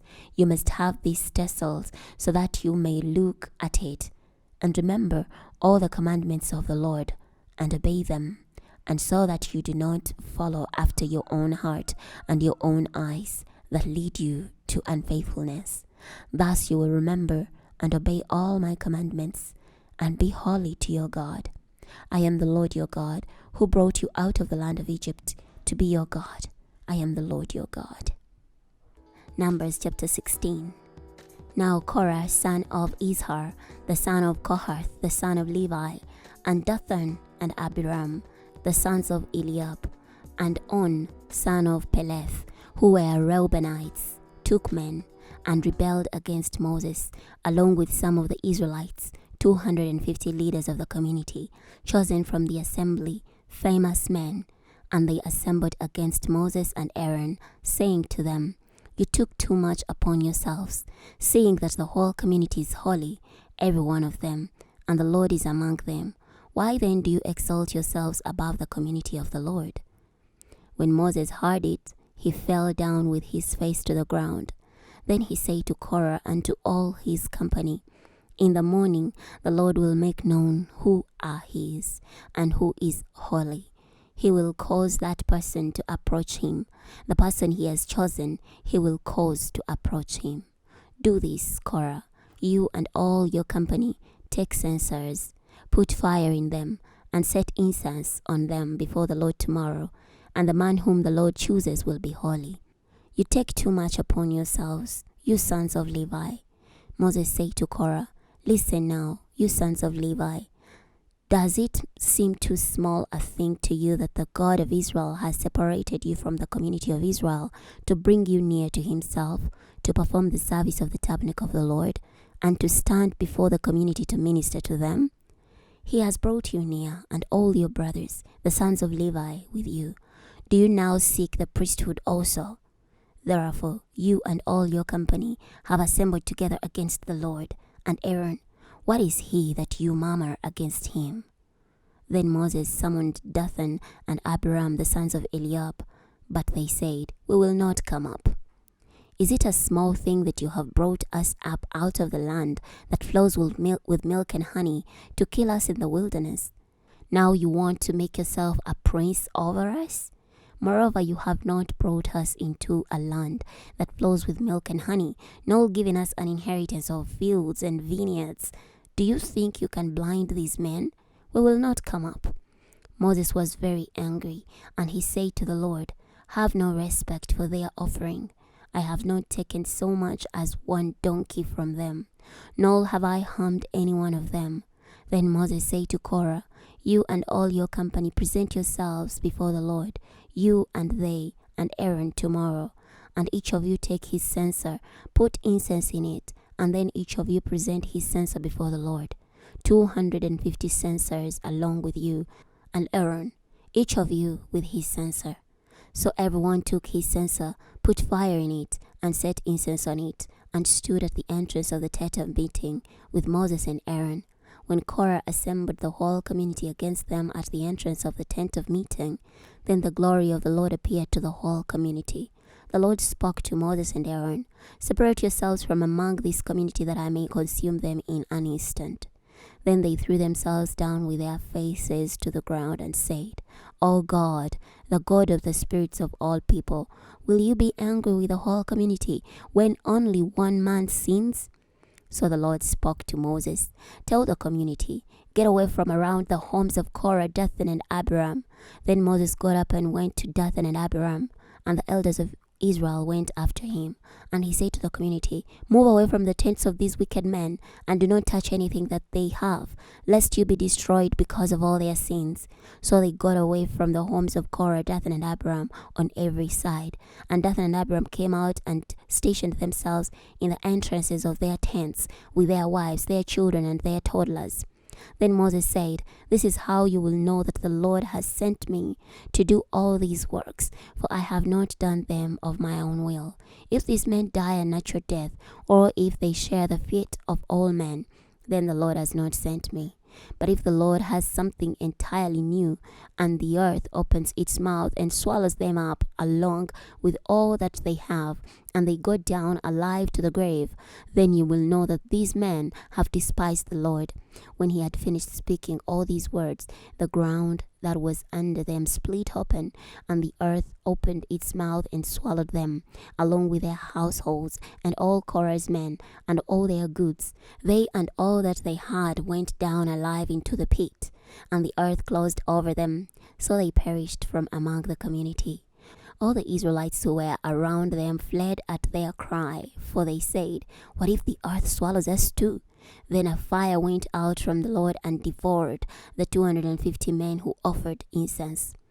The Lord spoke to Moses, "Tell Eleazar son of Aaron the priest to pick up the censers out of the flame, for they are holy, and then scatter the coals of fire at a distance. As for the censers of these men who sinned at the cost of their lives, they must be made into hammered sheets for covering the altar, because they presented them before the Lord and sanctified them. They will be a sign to the Israelites." So Eleazar the priest took the bronze censers presented by those who had been burnt up, and they were hammered out as a covering for the altar. It was the memorial for the Israelites that no outsider who is not a descendant of Aaron should approach to burn incense before the Lord, that he may not become like Korah and his company, just as the Lord had spoken by the authority of Moses.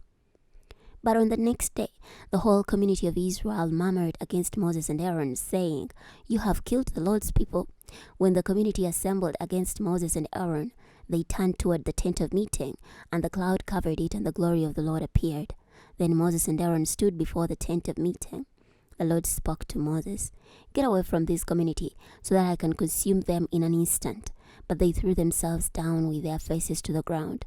Then Moses said to Aaron, "Take the censer, put burning coals from the altar in it, place incense on it, and go quickly into the assembly and make atonement for them. For wrath has gone out from the Lord, the plague has begun." So Aaron did as Moses commanded, and ran into the middle of the assembly, where the plague was just beginning among the people. So he placed incense on the coals and made atonement for the people. He stood between the dead and the living, and the plague was stopped.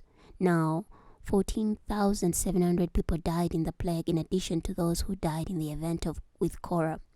Then Aaron returned to Moses at the entrance of the tent of meeting, and the plague was stopped. Chapter 17.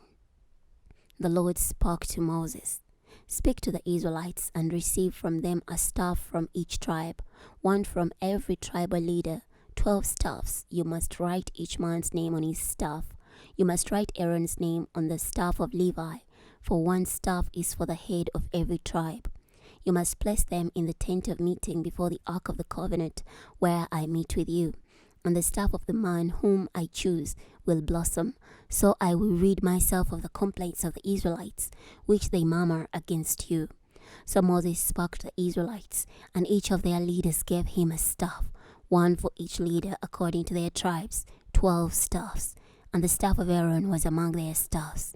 Then Moses placed the staffs before the Lord in the tent of the testimony. On the next day, Moses went into the tent of the testimony, and the staff of Aaron for the house of Levi had sprouted, and brought forth birds, and produced blossoms, and yielded almonds. So Moses brought out all the staffs from before the Lord to all the Israelites. They looked at them, and each man took his staff. The Lord said to Moses, "Bring Aaron's staff back before the testimony, to be preserved for a sign to the rebels, so that you may bring their murmurings to an end before me, that they will not die." So Moses did as the Lord commanded him. This is what he did. The Israelites said to Moses, "We are bound to die. We perish. We all perish. Anyone who even comes close to the tabernacle of the Lord will die. Are we all to die?" Numbers chapter 18.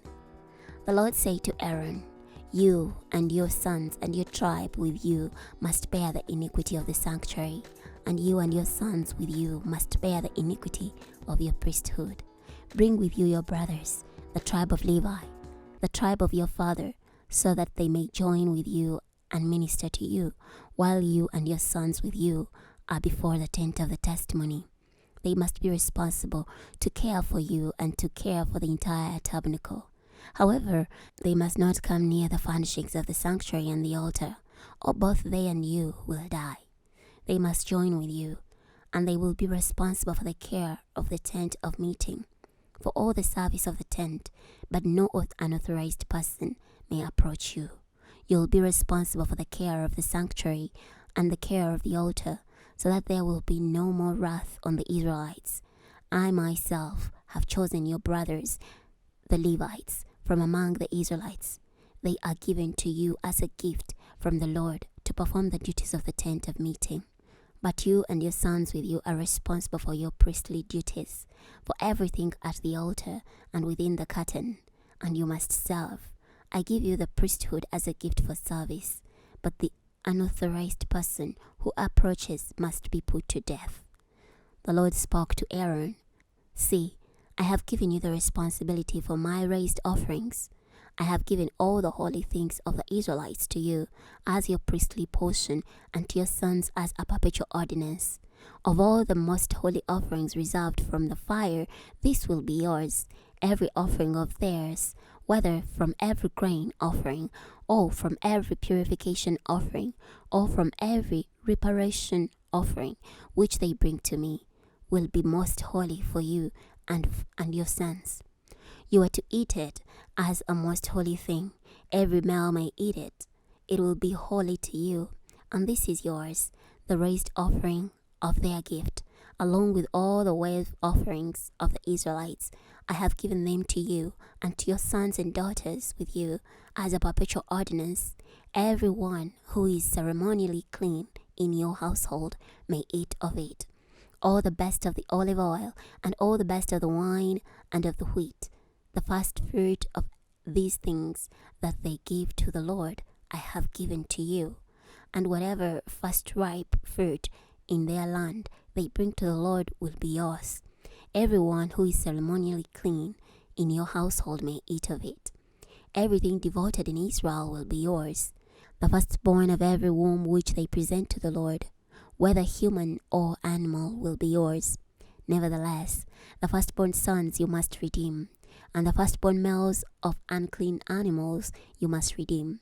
And those that must be redeemed you are to redeem when they are a month old, according to your estimation, for 5 shekels of silver, according to the sanctuary shekel, which is 20 gerahs. But you must not redeem the firstborn of a cow or a sheep or a goat. They are holy. You must splash their blood on the altar and burn their fat for an offering made by fire for a pleasing aroma to the Lord. And their meat will be yours, just as the breast and the right hip of the raised offering is yours. All the raised offerings of the holy things that the Israelites offer to the Lord I have given to you and to your sons and daughters with you as a perpetual ordinance. It is a covenant of salt forever before the Lord for you and for your descendants with you. The Lord spoke to Aaron, "You will have no inheritance in their land, nor will you have any portion of property among them. I am your portion and your inheritance among the Israelites. See, I have given the Levites all the tithe in Israel for an inheritance, for their service which they perform, the service of the tent of meeting. No longer may the Israelites approach the tent of meeting, or else they will bear their sin and die. But the Levites must perform the service of the tent of meeting, and they must bear their iniquity. It will be a perpetual ordinance throughout your generations that among the Israelites the Levites have no inheritance. But I have given to the Levites for an inheritance the tithe of the Israelites that are offered to the Lord as a raised offering. That is why I say to them that among the Israelites they are to have no inheritance." The Lord spoke to Moses, "You are to speak to the Levites, and you must tell them, when you receive from the Israelites the tithe that I have given you from them as your inheritance, then you are to offer up from it as a raised offering to the Lord a tenth of the tithe. And your raised offering will be credited to you as though it were grain from the threshing floor, or as new wine from the winepress. Thus you were to offer up a raised offering to the Lord of all your tithes, which you receive from the Israelites. And you must give the Lord's raised offering from it to Aaron the priest. From all your gifts you must offer up every raised offering due the Lord, from all the best of it, and the holiest part of it. Therefore you will say to them, when you offer up the best of it, then it will be credited to the Levites as the product of the threshing floor and as the product of the winepress. And you may eat it in any place, you and your household, because it is your wages for your service in the tent of meeting. And you will bear no sin concerning it when you offer up the best of it, and you must not profane the holy things of the Israelites, or else you will die. Chapter 19. The Lord spake to Moses and Aaron. This is the ordinance of the law which the Lord has commanded. Instruct the Israelites to bring you a red heifer without blemish, which has no defect and has never carried a yoke. You must give it to Eleazar the priest, so that he can take it outside the camp, and it must be slaughtered before him. Eleazar the priest is to take some of its blood with his finger and sprinkle some of the blood 7 times directly in front of the tent of meeting. Then the heifer must be burned in his sight. Its skin, its flesh, its blood, and its offal is to be burned. And the priest must take cedar wood, hyssop, and scarlet wool, and throw them into the midst of the fire where the heifer is burning. Then the priest must wash his clothes and bathe himself in water, and afterward he may come into the camp. But the priest will be ceremonially unclean until evening. The one who burns it must wash his clothes in water and bathe himself in water. He will be ceremonially unclean until evening. Then a man who is ceremonially clean must gather up the ashes of the red heifer and put them in a ceremonially clean place outside the camp. They must be kept for the community of the Israelites for use in the water of purification. It is a purification for sin. The one who gathers the ashes of the heifer must wash his clothes and be ceremonially unclean until evening. This will be a permanent ordinance both for the Israelites and the resident foreigner who lives among them. Whoever touches the corpse of any person will be ceremonially unclean 7 days. He must purify himself with water on the 3rd day and on the 7th day, and so will be clean. But if he does not purify himself on the 3rd day, on the 7th day, then he will not be clean. Anyone who touches the corpse of any dead person and does not purify himself defiles the tabernacle of the Lord, and that person must be cut off from Israel, because the water of purification was not sprinkled on him. He will be unclean. His uncleanness remain on him. This is the law. When a man dies in a tent, anyone who comes into the tent and all who are in the tent will be ceremonially unclean 7 days.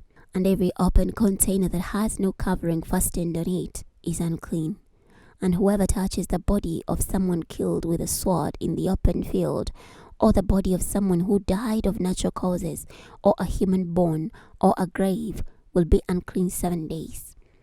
For a ceremonially unclean person, you must take some of the ashes of the heifer, burnt for purification from sin, and pour fresh running water over them in a vessel. Then a ceremonially clean person must take hyssop, dip it in the water, and sprinkle it on the tent, on all its furnishings, and on the people who were there, or on the one who touched a bone, or one killed, or one who died, or a grave. And the clean person must sprinkle the unclean on the 3rd day and on the 7th day, and on the 7th day he must purify himself, and then he must wash his clothes and bathe in water, and he will be clean in the evening. But the man who is unclean and does not purify himself, that person must be cut off from among the community, because he has polluted the sanctuary of the Lord. The water of purification was not sprinkled on him, so he is unclean. So this will be a perpetual ordinance for them. The one who sprinkles the water of purification must wash his clothes, and the one who touches the water of purification will be unclean until evening. And whatever the unclean person touches will be unclean, and the person who touches it will be unclean until evening. Numbers chapter 20. Then the entire community of Israel entered the wilderness of Zin in the first month, and the people stayed in Kadesh. Miriam died and was buried there, and there was no water for the community, and so they gathered themselves together against Moses and Aaron. The people contended with Moses, saying, "If only we had died when our brothers died before the Lord. Why have you brought up the Lord's community into this wilderness, so that we and our cattle should die here? Why have you brought us up from Egypt only to bring us to this dreadful place? It is no place for grain, or figs, or vines, or pomegranates, nor is there any water to drink." So Moses and Aaron went from the presence of the assembly of the entrance of the tent of meeting. They then threw themselves down with their faces to the ground, and the glory of the Lord appeared to them. The Lord spoke to Moses, "Take the staff and assemble the community, you and Aaron your brother, and then speak to the rock before their eyes, and it will pour forth its water, and you will bring water out of the rock for them. And so you will give the community and their beasts water to drink." So Moses took the staff from before the Lord, just as he commanded him. Then Moses and Aaron gathered the community together in front of the rock, and he said to them, "Listen, you rebels, must we bring water out of this rock for you?" Then Moses raised his hand and struck the rock twice with his staff, and water came out abundantly. So the community drank, and their beasts drank too. Then the Lord spoke to Moses and Aaron, "Because you did not trust me enough to show me as holy before the Israelites, therefore you will not bring this community into the land I have given them. These are the waters of Meribah, because the Israelites contended with the Lord, and his holiness was maintained among them." Moses sent messengers from Kadesh to the king of Edom. "Thus says your brother Israel, you know all the hardships we have experienced, how our ancestors went down into Egypt, and we lived in Egypt a long time. And the Egyptians treated us and our ancestors badly.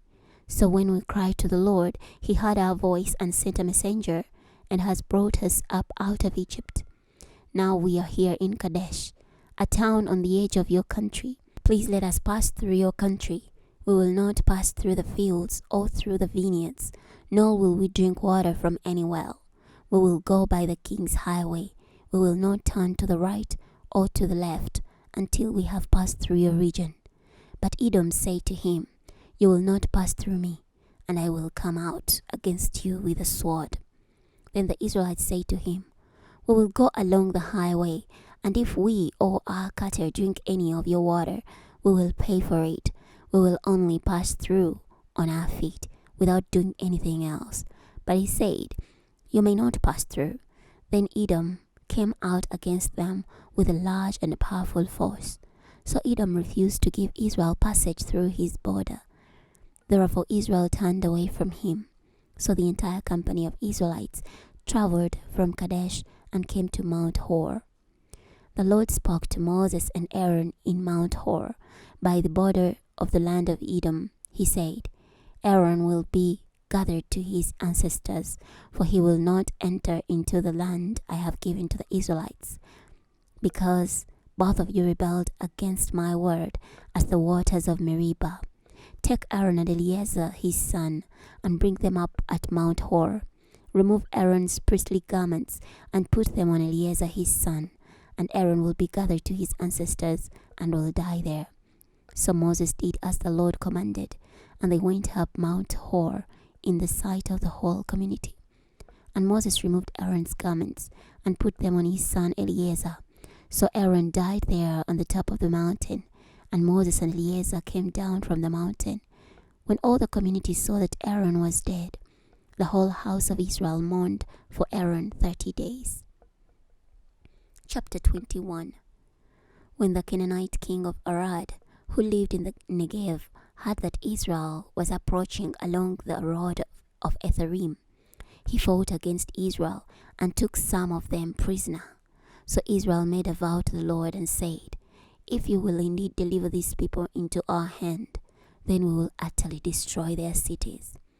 The Lord listened to the voice of Israel and delivered up the Canaanites, and they utterly destroyed them and their cities. So the name of the place was called Homer.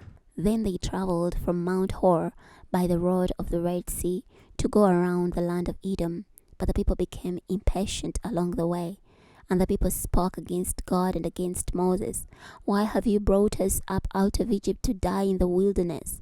For there is no bread or water, and we detest this worthless food." So the Lord sent poisonous snakes among the people, and they bit the people. Many people of Israel died. Then the Lord came to Moses and said, "We have seen..." Many people of Israel died. Then the people came to Moses and said, "We have sinned, for we have spoken against the Lord and against you. Pray to the Lord that he would take away the snakes from us." So Moses prayed for the people. The Lord said to Moses, "Make a poisonous snake and set it on a pole. When anyone who is bitten looks at it, he will live." So Moses made a bronze snake and put it on a pole, so that if a snake had bitten someone, when he looked at the bronze snake, he lived. The Israelites traveled on and camped in Oboth. Then they traveled on from Oboth and camped at Abarim in the wilderness, that is before Moab, on the east side. From there they moved on and camped in the valley of Zered. From there they moved on and camped on the other side of Arnon, in the wilderness that extends from the regions of the Amorites, from Arnon in the border of Moab, between Moab and the Amorites. This is why it is said in the book of the words of the Lord, Waheb in Supah, and the Wadis, the Arnon, and the slope of the valleys that extends to the dwelling of Ar, and falls off at the border of Moab. And from there they traveled to Beer, that is the well where the Lord spoke to Moses, "Gather the people, and I will give them water." Then Israel sang this song, "Spring up, O well, sing to it. The well which the princes dug, which the leaders of the people opened with their scepters and their staffs." And from the wilderness they traveled to Matana, and from Matana to Nahaliel, and from Nahaliel to Bamoth, and from Bamoth to the valley that is in the country of Moab, near the top of Pisgah, which overlooks the wilderness. Then Israel sent messengers to King Sihon of the Amorites, saying, "Let us pass through your land. We will not turn aside into the fields, all into the vineyards, nor will we drink water from any well, but we will go along the king's highway until we pass your borders." But Sihon did not permit Israel to pass through his border. He gathered all his forces together and went out against Israel into the wilderness. When he came to Jahaz, he fought against Israel. But the Israelites defeated him in battle and took possession of his land from the Arnon to the Jabbok, as far as the Ammonites, for the border of the Ammonites was strongly defended. So Israel took all these cities, and Israel settled in all the cities of Amorites. So Israel took all these cities, and Israel settled in all the cities of the Amorites, in Heshbon and in all its villages. For Heshbon was the city of King Sihon of the Amorites. Now he had fought against the former king of Moab, and had taken all of his land from his control, as far as the Arnon. That is why those who speak in Proverbs say, "Come to Heshbon, let it be built. Let the city of Sihon be established."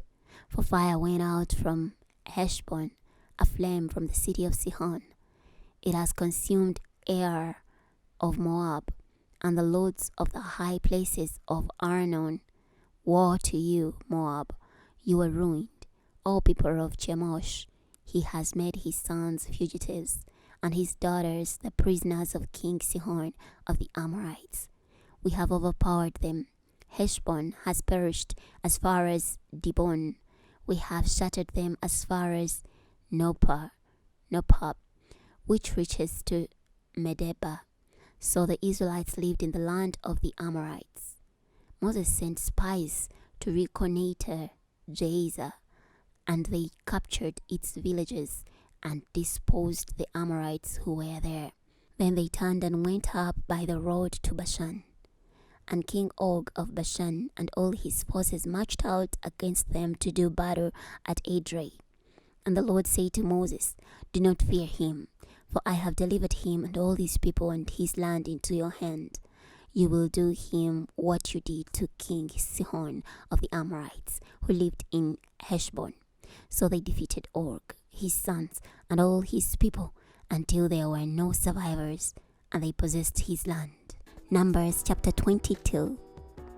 The Israelites traveled on and camped in the plains of Moab on the side of the Jordan River across to Jericho. Balak, son of Zippor, saw all that the Israelites had done to the Amorites, and the Moabites were greatly afraid of the people because they were so numerous. The Moabites were sick with fear because of the Israelites. So the Moabites said to the elders of the Midian, "Now this mass of people will lick up everything around us, as the bull devours the grass of the field."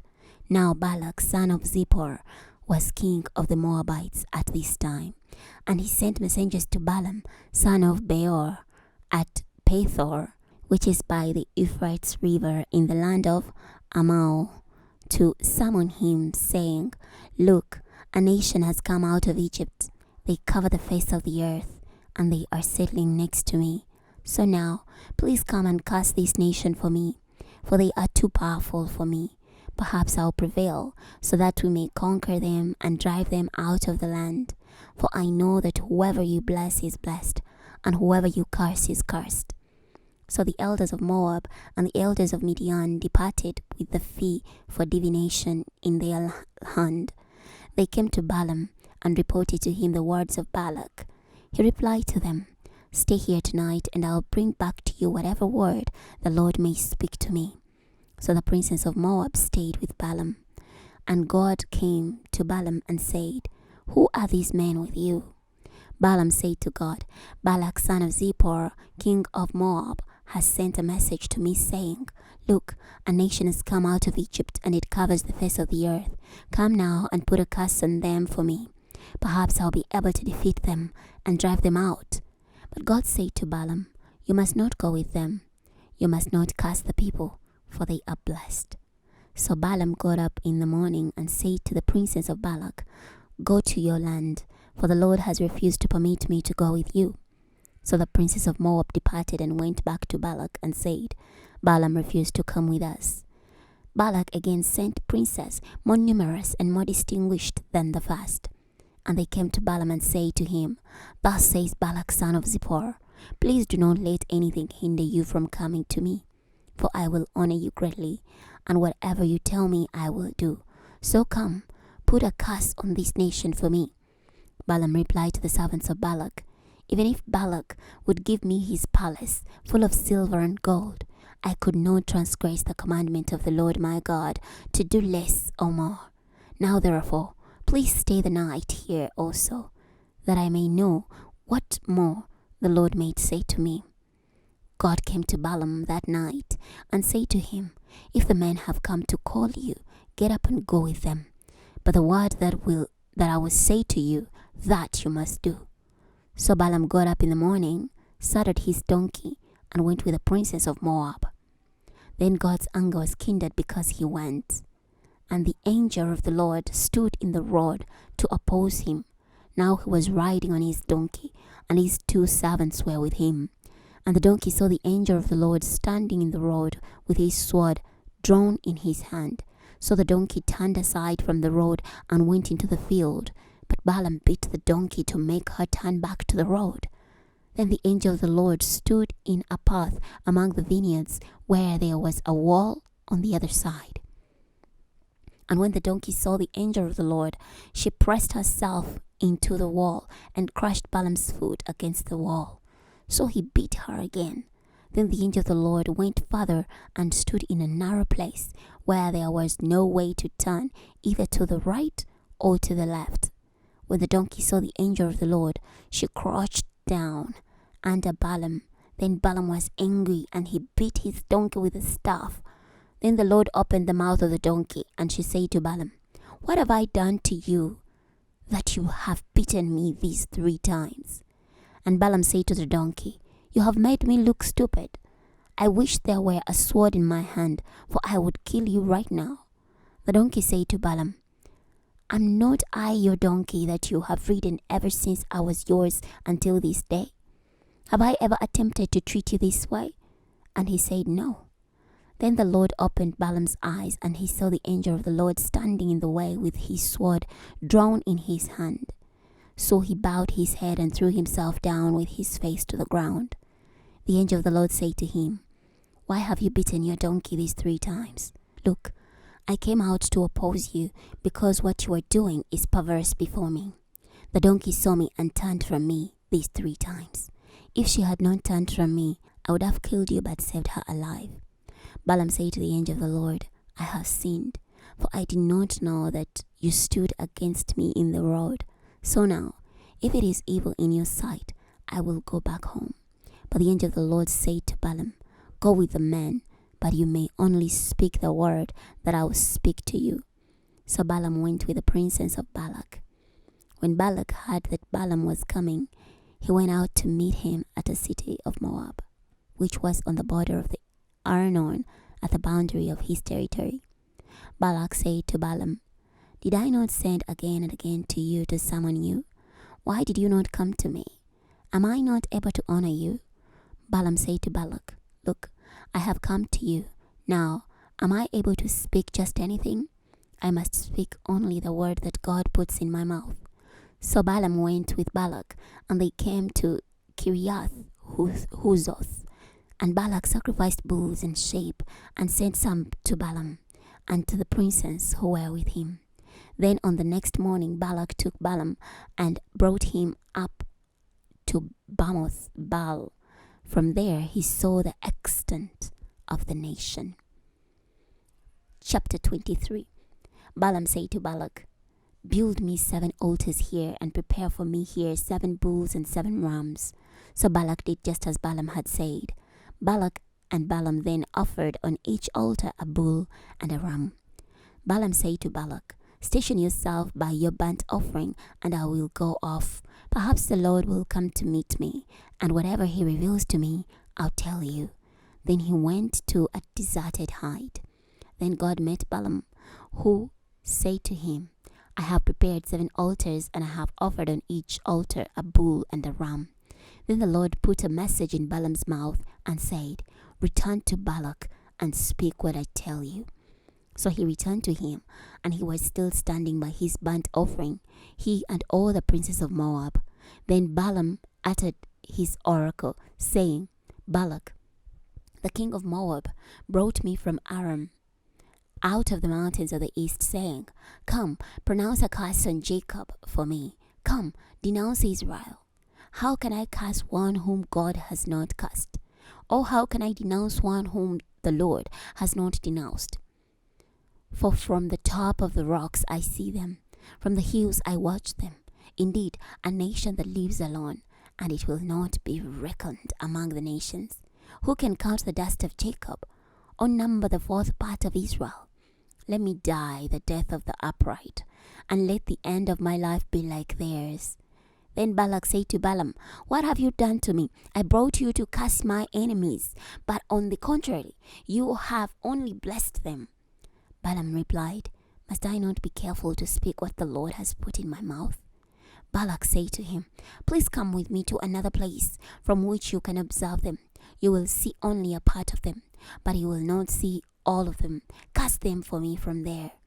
So Balak brought Balaam to the field of Zophim, to the top of Pisgah, where he built 7 altars and offered a bull and a ram on each altar. And Balaam said to Balak, "Station yourself here by your burnt offering, while I meet the Lord there." Then the Lord met Balaam and put a message in his mouth and said, "Return to Balak and speak what I tell you." When Balaam came to him, he was still standing by his burnt offering, along with the princes of Moab. And Balak said to him, "What has the Lord spoken?" Balaam uttered his oracle and said, "Rise up, Balak, and hear. Listen to me, son of Zippor. God is not a man that he should lie, nor a human being that he should change his mind. Has he said, and he will not do it?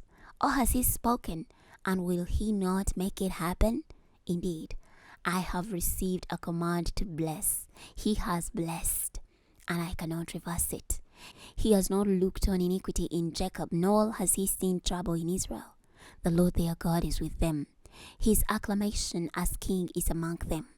God brought them out of Egypt. They have, as it were, the strength of a wild bull. For there is no spell against Jacob, nor is there any divination against Israel.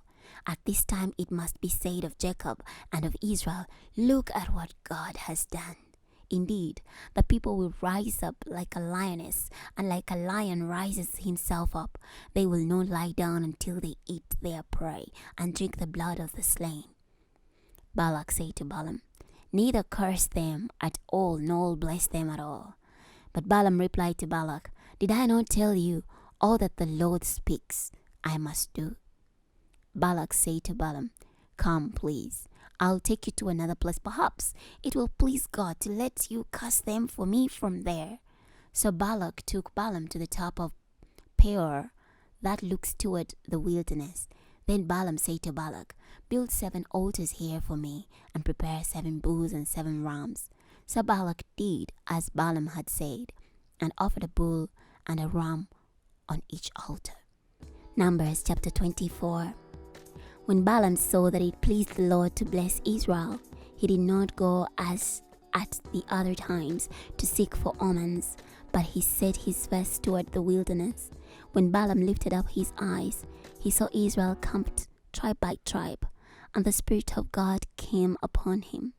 Then he uttered this oracle, the oracle of Balaam, son of Beor, the oracle of the man whose eyes are open, the oracle of the one who hears the word of God, who sees a vision from the Almighty, although falling flat on the ground with eyes open.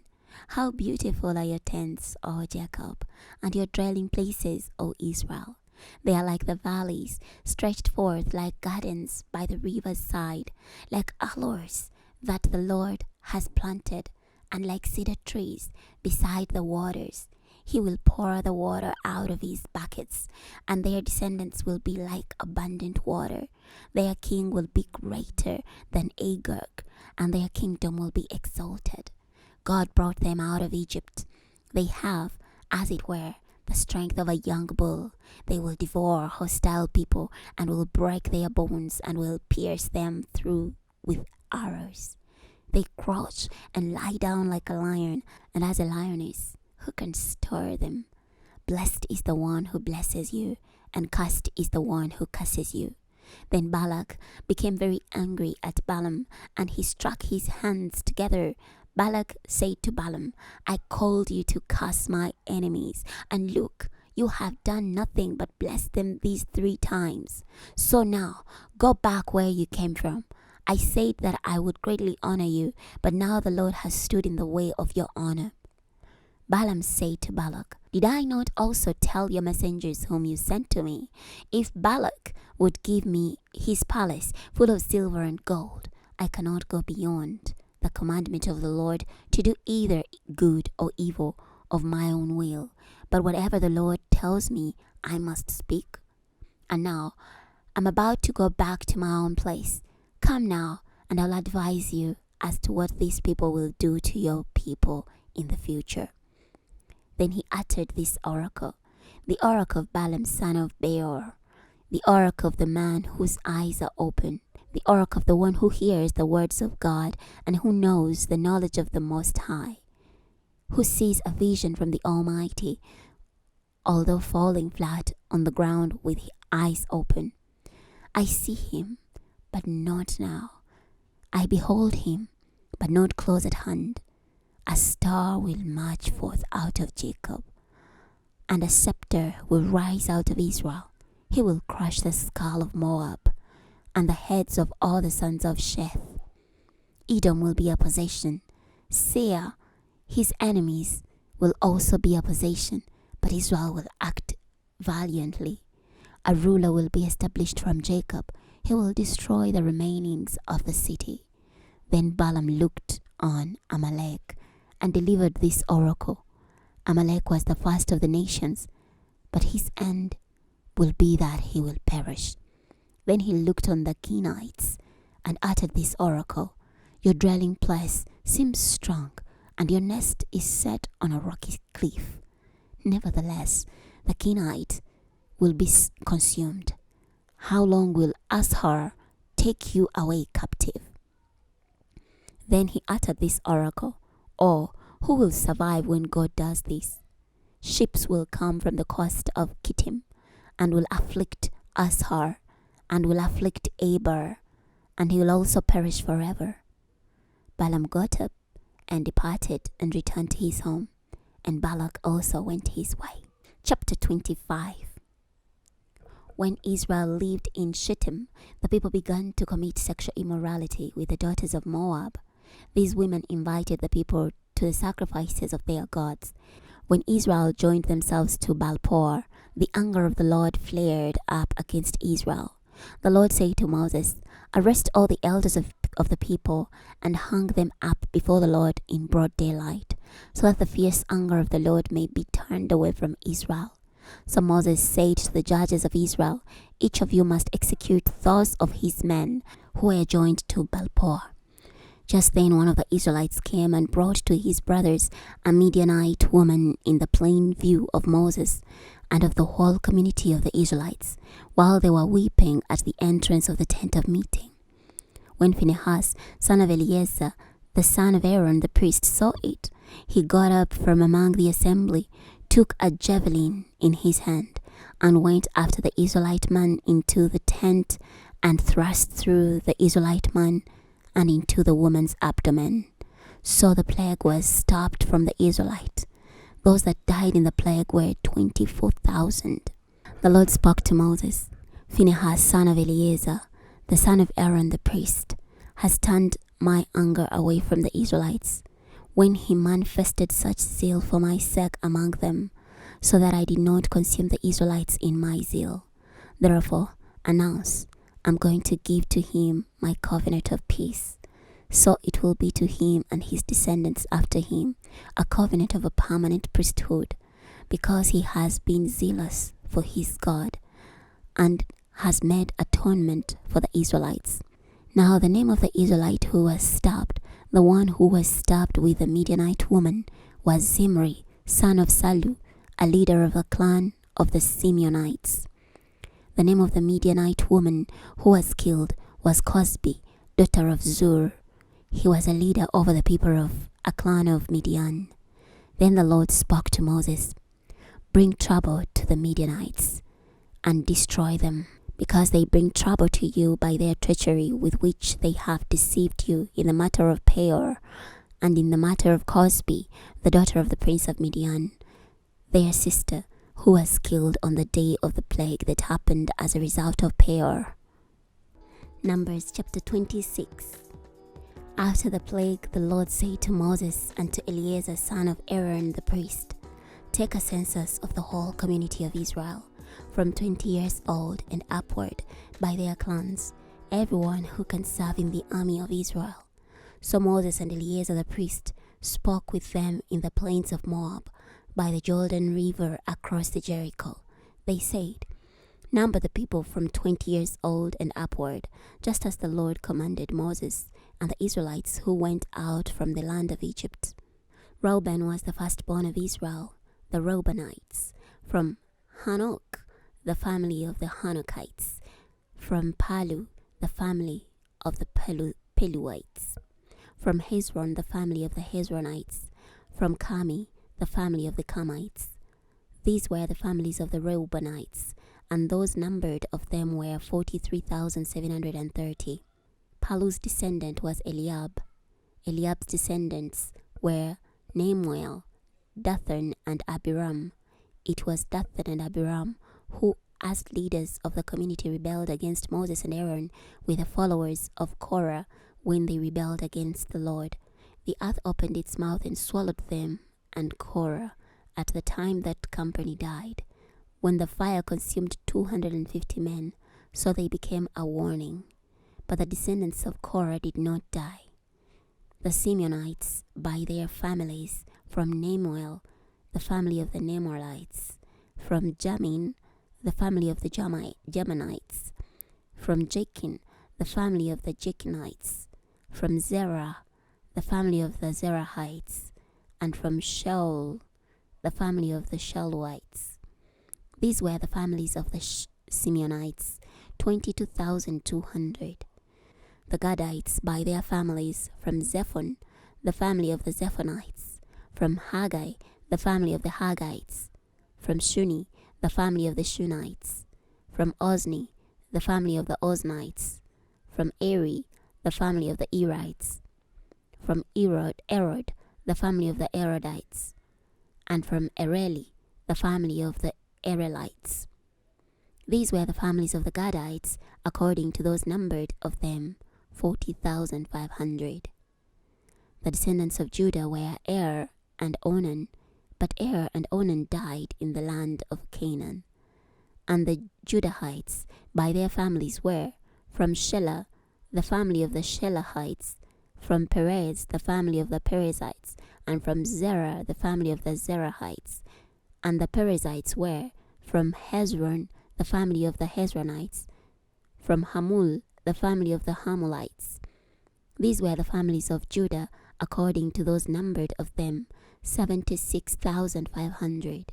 The Issacharites by their families, from Tolar, the family of the Tolaites, from Pua, the family of the Puites, from Jeshub, the family of the Jeshubites, and from Shimron, the family of the Shimronites.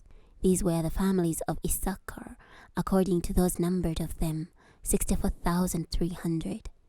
The Zebulunites by their families, from Sered, the family of the Sardites, from Elon, the family of the Elonites, from Jahalel, the family of the Jahalelites. These were the families of the Zebulunites, according to those numbered of them, 60,500. The descendants of Joseph by their families, Manasseh and Ephraim. The Manasseites, from Mechir, the family of the Mechirites. Now Mechir became the father of Gilead. From Gilead, the family of the Gileadites. These were the Gileadites. From Lezer, the family of the Lezerites. From Helek, the family of the Helekites. From Asriel, the family of the Asrielites. From Shechem, the family of the Shechemites. From Shemidah, the family of the Shemidites. From Heper, the family of the Heperites. Now Zelophehad, son of Zepher, had no sons, but only daughters. The names of the daughters of Zelophehad were Mahlal, Nor, Hoglah, Milcah, and Tizhar. These were the families of Manasseh. Those numbered of them were 52,700. These are the Ephraimites by their families. From Shuthelah, the family of the Shuthelites. From Becher, the family of the Becherites. From Tahan, the family of the Tahanites. Now these were the Shumelites. From Eran, the family of the Eranites. These were the families of the Ephraimites, according to those numbered of them, 32,500. These were the descendants of Joseph by their families. The Benjamites by their families. From Bela, the family of the Belites. From Ashbel, the family of the Ashbelites. From Ahiram, the family of the Ahiramites. From Shupam, the family of the Shupamites. From Hupam, the family of the Hupamites. The descendants of Bela were Ard and Naaman. From Ard, the family of the Ardites. From Naaman, the family of the Naamanites. These are the Benjaminites, according to their families, and according to those numbered of them, 45,600. These are the Danites, by their families. From Shuham, the family of the Shuhamites. These were the families of Dan, according to their families. All the families of the Shuhahites, according to those numbered of them, were 64,400. The Asherites, by their families, from Imnah, the family of the Imnahites. From Ashvi, the family of the Ashvites. From Berea, the family of the Bereahites. From the Bereahites. From Heber, the family of the Heberites. From Malkiel, the family of the Malkielites. Now the name of the daughter of Asher was Sarah. These are the families of the Asherites, according to those numbered of them, 53,400. The Naphtalites by their families, from Jazel, the family of the Jazelites. From Guni, the family of the Gunites. From Jezer, the family of the Jezerites. From Shilem, the family of the Shilemites. These were the families of Naphtali, according to their families, and those numbered of them were 45,400. These were those numbered of the Israelites, 601,730. Then the Lord spoke to Moses, "To these the land must be divided as an inheritance according to the number of the names. To a larger group you will give a larger inheritance, and to a smaller group you will give a smaller inheritance. To each one his inheritance must be given according to the number of the people in it. The land must be divided by lot, and they will inherit in accordance with the names of their ancestral tribes. Their inheritance must be apportioned by lot among the larger and smaller groups. And these are the Levites, who were numbered according to their families, from Gershon, the family of the Gershonites. Of Kohath, the family of the Kohathites. From Merari, the family of the Merarites. These are the families of the Levites, the family of the Libnites, the family of the Hebronites, the family of the Mahlites, the family of the Mushites, the family of the Korahites. Kohath became the father of Amram. Now the name of Amram's wife was Jochebed, daughter of Levi, who was born to Levi in Egypt. And to Amram she bore Aaron, Moses, and Miriam, their sister. And to Aaron were born Nadab, and Abihu, Eleazar, and Ithamar. But Nadab and Abihu died when they offered strange fire before the Lord. Those of them who were numbered were 23,000, all males from a month old and upward, for they were not numbered among the Israelites. No inheritance was given to them among the Israelites. These are those who were numbered by Moses and Eleazar the priest, who numbered the Israelites in the plains of Moab along the Jordan River opposite Jericho. But there was not a man among these who had been among those numbered by Moses and Aaron the priest when they numbered the Israelites in the wilderness of Sinai. For the Lord had said to them, "They will surely die in the wilderness." And there was not left a single man of them, except Caleb, son of Jephunneh, and Joshua, son of Nun. Chapter 27. Then the daughters of Zelophehad, son of Heper, the son of Gilead, the son of Mechir, the son of Manasseh, of the families of Manasseh, the son of Joseph, came forward. Now these are the names of his daughters: Mahlah, Nor, Hoglah, Milcah, and Tezer.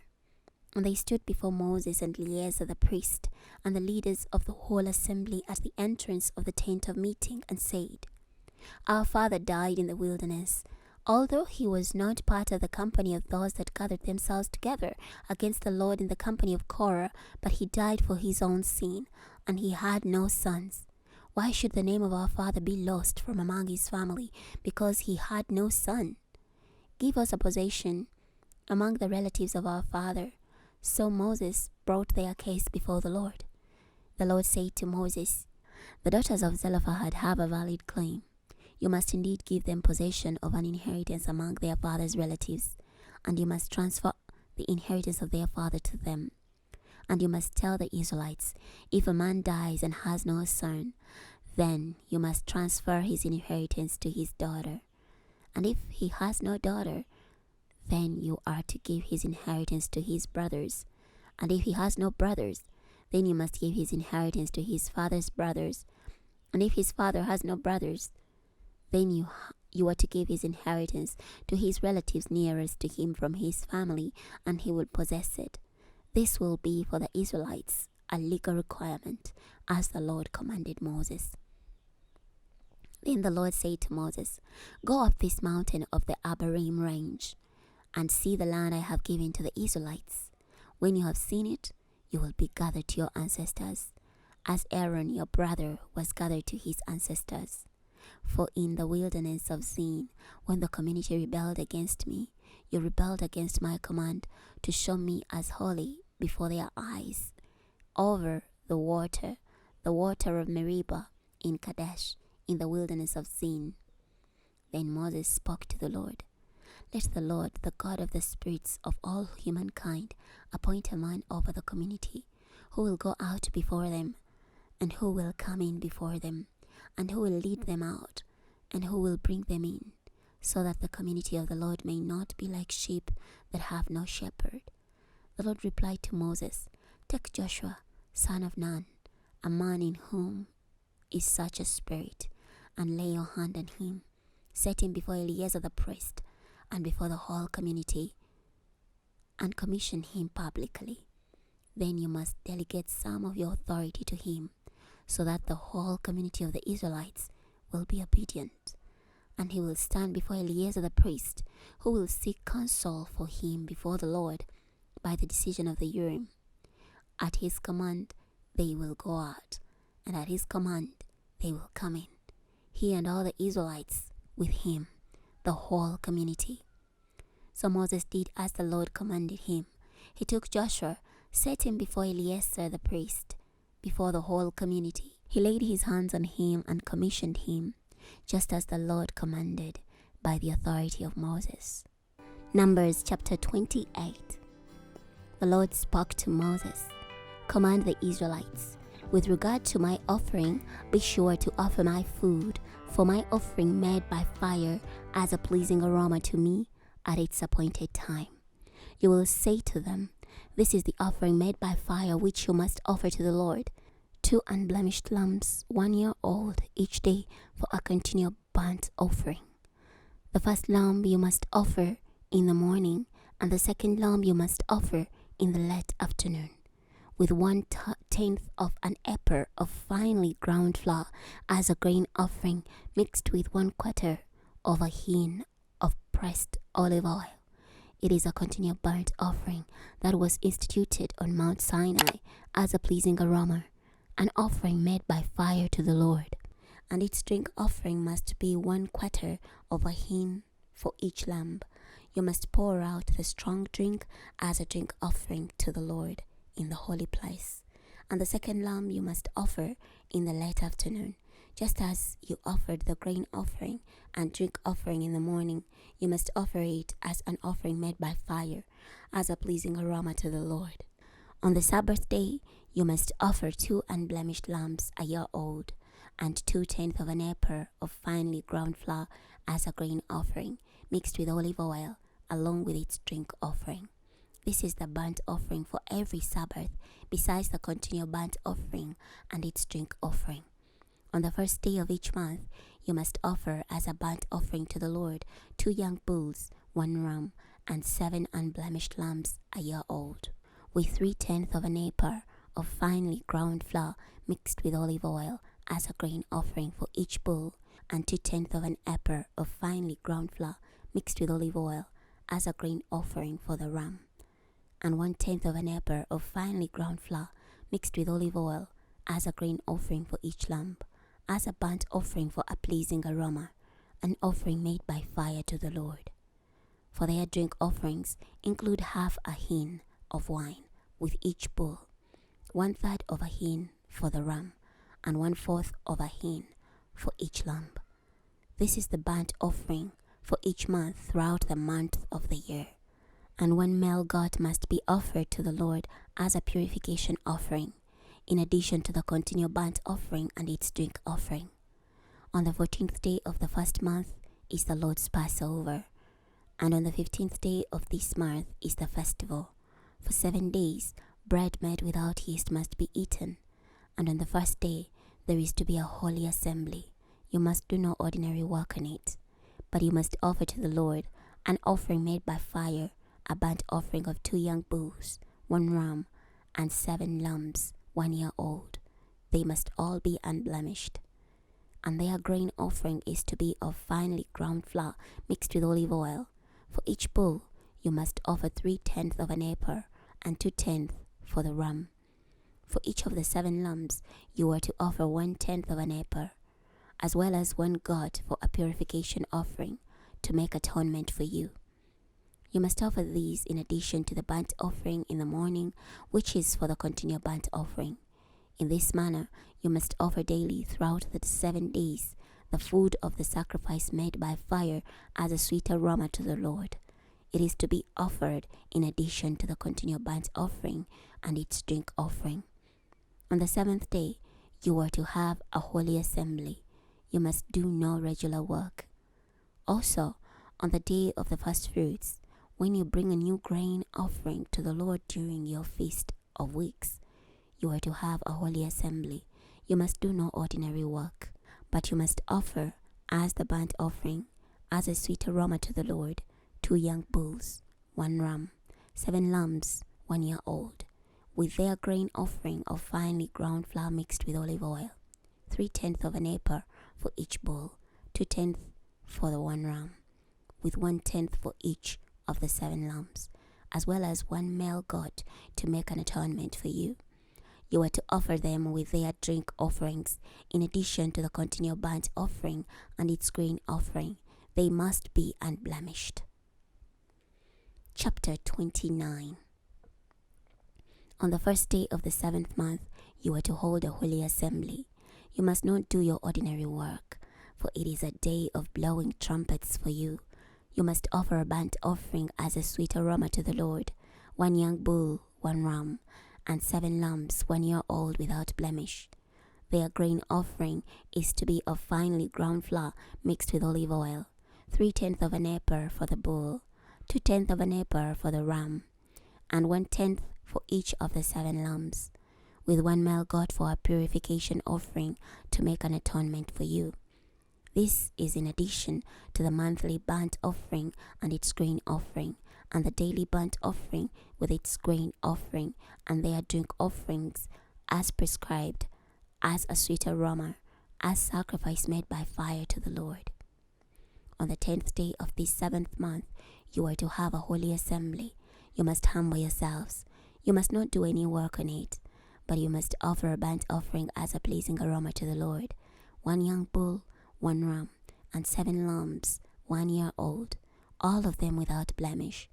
Their grain offering must be of finely ground flour mixed with olive oil, 3/10 of an ephah for the bull, 2/10 for the ram, and 1/10 for each of the 7 lambs, along with 1 male goat for a purification offering, in addition to the purification offering for atonement and the continual burnt offering with its grain offering and their drink offerings. On the 15th day of the 7th month, you are to have a holy assembly. You must do no ordinary work, and you must keep a festival to the Lord for 7 days.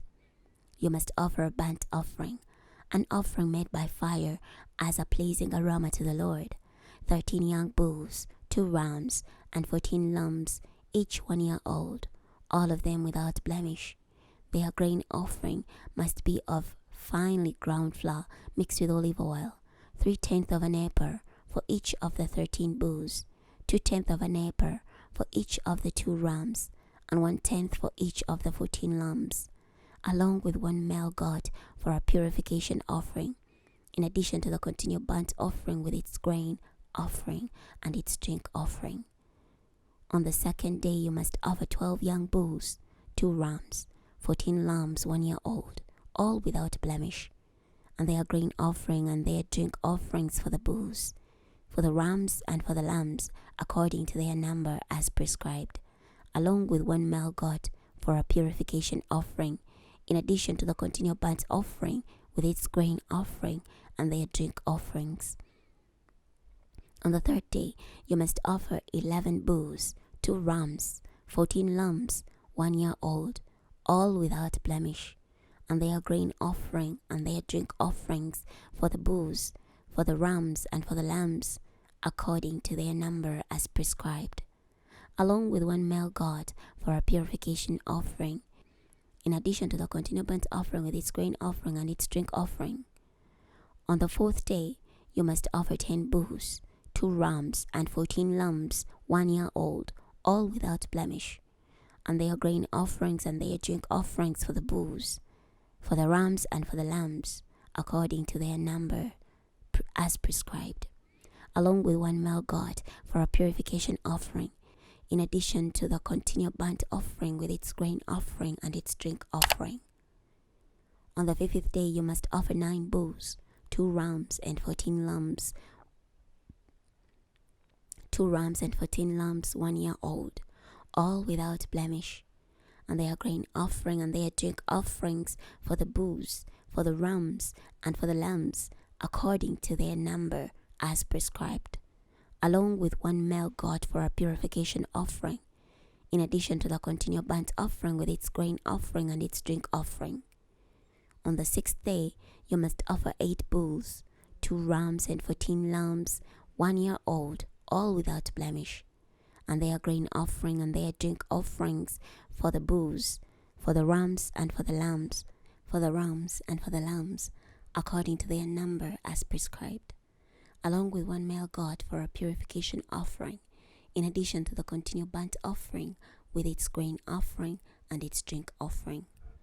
On the 7th day you must offer 7 bulls, 2 rams, and 14 lambs 1 year old, all without blemish, and their grain offering and their drink offerings for the bulls, for the rams, and for the lambs, according to their number as prescribed, along with one male goat for a purification offering, in addition to the continual burnt offering with its grain offering and its drink offering. On the 8th day you are to have a holy assembly. You must do no ordinary work on it, but you must offer a burnt offering, an offering made by fire as a pleasing aroma to the Lord. 1 bull, 1 ram, 7 lambs 1 year old, all of them without blemish, and with their grain offering and their drink offerings for the bull, for the ram, and for the lambs, according to their number as prescribed, along with one male goat for a purification offering, in addition to the continual burnt offering with its grain offering and its drink offering. These things you must present to the Lord at your appointed times, in addition to your vows and your free will offerings, as your burnt offerings, your grain offerings, your drink offerings, and your peace offerings. So Moses told the Israelites everything, just as the Lord had commanded him. Numbers chapter 30. Moses told the leaders of the tribes concerning the Israelites, "This is what the Lord has commanded. If a man makes a vow to the Lord or takes an oath of binding obligation on himself, he must not break his word, but must do whatever he has promised. If a young woman who is still a virgin in her father's house makes a vow to the Lord or places herself under an obligation, and her father hears of her vow or the obligation to which she has pledged herself, and her father remains silent about her, then all her vows will stand, and every obligation to which she has pledged herself will stand. But if her father overrules her when he hears about it, then none of her vows or her obligations which she has pledged for herself will stand, and the Lord will release her from it, because her father overruled her.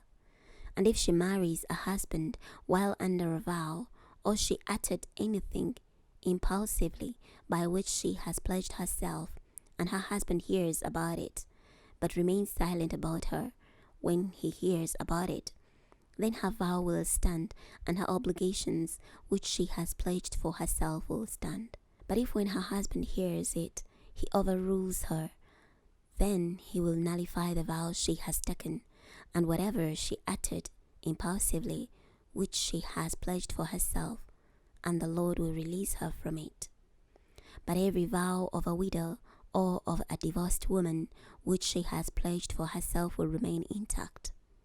If she made the vow in her husband's house, or put herself under obligation with an oath, and her husband heard about it, but remained silent about her, and did not overrule her, then all her vow will stand, and every obligation which she pledged for herself will stand.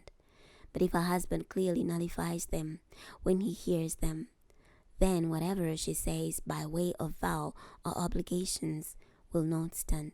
Her husband has made them void, and the Lord will release her from them. Any vow or sworn obligation that would bring affliction to her, her husband can confirm or nullify. But if her husband remains completely silent about her from day to day, he thus confirms all her vows or all her obligations which she is under.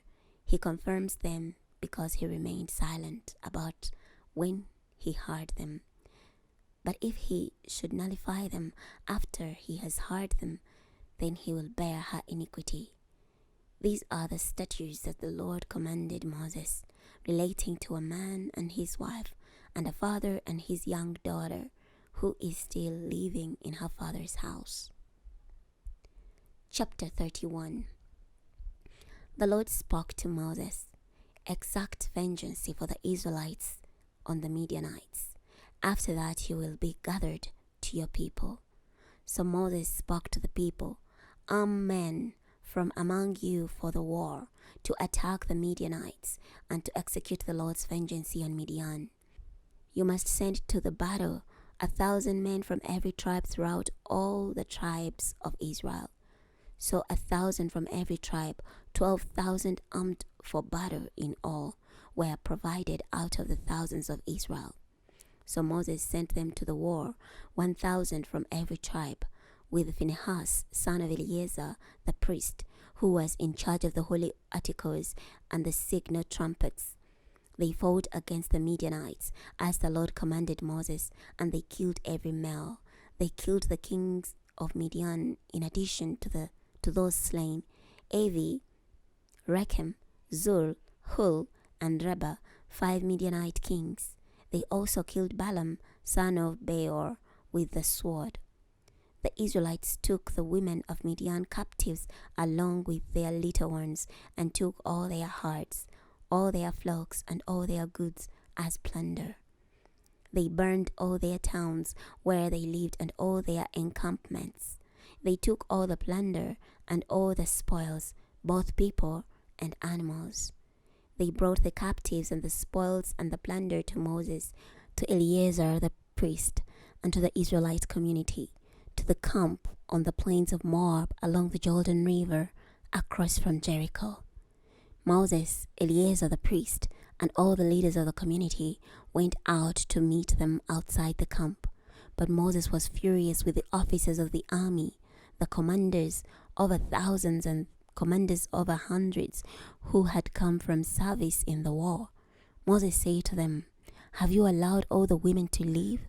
Look, these people through the counsel of Balaam caused the Israelites to act treacherously against the Lord in the matter of Peor, which resulted in the plague among the community of the Lord. Now therefore kill every boy and kill every woman who has had sexual intercourse with a man. But all the young women who have not had sexual intercourse with a man will be yours. Any of you who has killed anyone or touched any of the dead, remain outside the camp for 7 days. Purify yourselves and your captives on the 3rd day, and on the 7th day. You must purify each garment and everything that is made of skin, everything made of goat's hair, and everything made of wool." Then Eleazar the priest said to the men of war who had gone into the battle, "This is the ordinance of the law that the Lord commanded Moses. Only the gold, the silver, the bronze, the iron, the tin, and the lead, everything that may stand the fire, you are to pass through the fire, and it will be ceremonially clean, but it must still be purified with the water of purification. Anything that cannot withstand the fire, you must pass through the water. You must wash your clothes on the 7th day, and you will be ceremonially clean, and afterward you may enter the camp." Then the Lord spoke to Moses, "You and Eleazar the priest, and all the family leaders of the community, take the sum of the plunder that was captured, both people and animals. Divide the plunder into 2 parts, one for those who took part in the war, who went out to battle, and the other for all the community. You must exact a tribute for the Lord from the fighting men who went out to the battle, 1 life out of 500, from the people, the cattle, and from the donkeys and the sheep. You are to take it from their half share and give it to Eleazar the priest for a raised offering to the Lord. From the Israelites' half share, you are to take 1 portion out of 50 of the people, the cattle, the donkeys, and the sheep, from every kind of animal, and you are to give them to the Levites, who are responsible for the care of the Lord's tabernacle. So Moses and Eleazar the priest did as the Lord commanded Moses. The spoil that remained of the plunder which the fighting men had gathered was 675,000 sheep, 72,000 cattle, 61,000 donkeys, and 32,000 young women who had never had sexual intercourse with a man. The half portion of those who went to war numbered 337,500 sheep. The Lord's tribute from the sheep was 675. The cattle numbered 36,000. The Lord's tribute was 72. The donkeys were 30,500, of which the Lord's tribute was 61. The people were 16,000, of which the Lord's tribute was 32 people. So Moses gave the tribute, which was the Lord's raised offering, to Eleazar the priest, as the Lord commanded Moses. From the Israelites' half share that Moses had separated from the fighting men, there were 337,500 sheep from the portion belonging to the community, 36,000 cattle, 30,500 donkeys, and 16,000 people. From the Israelites' share, Moses took 1 of every 50th people and animals and gave them to the Levites, who were responsible for the care of the Lord's tabernacle, just as the Lord commanded Moses. Then the officers who were over the thousands of the army, the commanders over thousands and the commanders over hundreds, approached Moses and said to him, "Your servants have taken account of the men who were in the battle, who were under our authority, and not one is missing. So we have brought as an offering for the Lord what each man found: gold ornaments, armlets, bracelets, signet rings, earrings, and necklaces, to make atonement for ourselves before the Lord." Moses and Eleazar the priest took the gold from them, all of it in the form of ornaments. All the gold of the offering they offered up to the Lord from the commanders of thousands and the commanders of hundreds weighed 6,750 shekels. Each soldier had taken plunder for himself. So Moses and Eleazar the priest received the gold from the commanders of thousands and commanders of hundreds and brought it into the tent of meeting as a memorial for the Israelites before the Lord. Numbers chapter 32. Now the Reubenites and the Gadites possessed a very large number of cattle. When they saw that the lands of Jazer and Gilead were ideal for cattle, the Gadites and the Reubenites came and addressed Moses, Eleazar the priest, and the leaders of the community. They said, "Ataroth, Dibon, Jazer, Nimrah, Heshbon, Eliel, Sebam, Nebo, and Bion, the land that the Lord subdued before the community of Israel, is ideal for cattle, and your servants have cattle." So they said, "If we have found favor in your sight, let this land be given to your servants for our inheritance. Do not have us cross the Jordan River." Moses said to the Gadites and to the Reubenites, "Must your brothers go to war while you remain here? Why do you frustrate the intent of the Israelites to cross over into the land which the Lord has given them? Your fathers did the same thing when I sent them from Kadesh Barnea to see the land. When they went up to Eshcol Valley and saw the land, they frustrated the intent of the Israelites, so that they did not enter the land that the Lord had given them. So the anger of the Lord was kindled that day, and he swore, "Because they have not followed me wholeheartedly, not one of the men 20 years old and upward who came from Egypt will see the land that I swore to give to Abraham, Isaac, and Jacob, except Caleb, son of Jephunneh, the Kenizzite, and Joshua, son of Nun, for they followed the Lord wholeheartedly. So the Lord's anger was kindled against the Israelites, and he met them one day in the wilderness for 40 years, until all that generation that had done wickedly before the Lord was finished. Now look, you are standing in your father's place, a brood of sinners, to increase still further the fierce wrath of the Lord against the Israelites. For if you turn away from following him, he will once again abandon them in the wilderness, and you will be the reason for their destruction. Then they came very close to him and said, We will build sheepfolds here for our flocks and cities for our families, but we will maintain ourselves in armed readiness and go before the Israelites until whenever we have brought them to their place. Our descendants will be living in fortified towns as a protection against the inhabitants of the land. We will not return to our homes until every Israelite has his inheritance. For we will not accept any inheritance on the other side of the Jordan River and beyond, because our inheritance has come to us on this eastern side of the Jordan.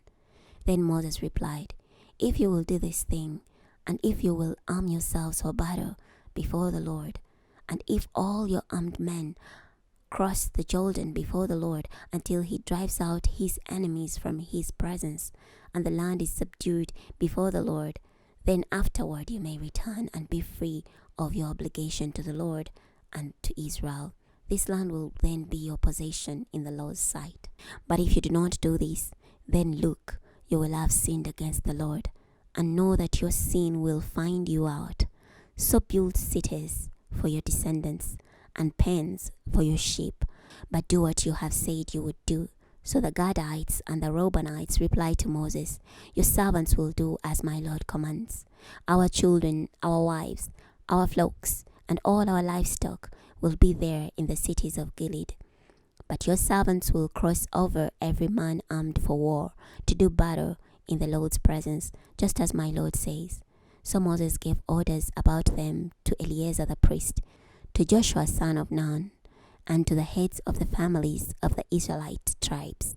Moses said to them, If the Gadites and the Reubenites cross the Jordan with you, each one equipped for battle in the Lord's presence, and you conquer the land, then you must allow them the territory of Gilead as their possession. But if they do not cross over with you armed, they must receive possessions among you in Canaan. Then the Gadites and the Reubenites answered, Your servant will do what the Lord has spoken. We will cross armed in the Lord's presence into the land of Canaan, and then the possession of our inheritance that we inherit will be ours on this side of the Jordan River. So Moses gave to the Gadites, the Reubenites, and to half the tribe of Manasseh, son of Joseph, the realm of King Sihon of the Amorites, and the realm of King Og of Bashan, the entire land with its cities and the territory surrounding them. The Gadites rebuilt Dibon, Ataroth, Eror, Ataroth, Shophan, Jazer, Jogbehar, Beth, Nimrah, and Beth Haran as fortified cities, and constructed pens for their flocks. The Reubenites rebuilt Heshbon, Eleale, Kiriathaim, Nebo, Balmeon with a change of name, and Sibma. They renamed the cities they built. The descendants of Mechar, son of Manasseh, went to Gilead, took it, and dispossessed the Amorites who were in it. So Moses gave Gilead to Mechar, son of Manasseh, and he lived there. Now Jair, son of Manasseh, went and captured their small towns and named them Havoth-Jair. Then Nobar went and captured Kenath and its villages and called it Nobar after his own name. Numbers chapter 33. These are the journeys of the Israelites who went out of the land of Egypt by their divisions under the authority of Moses and Aaron.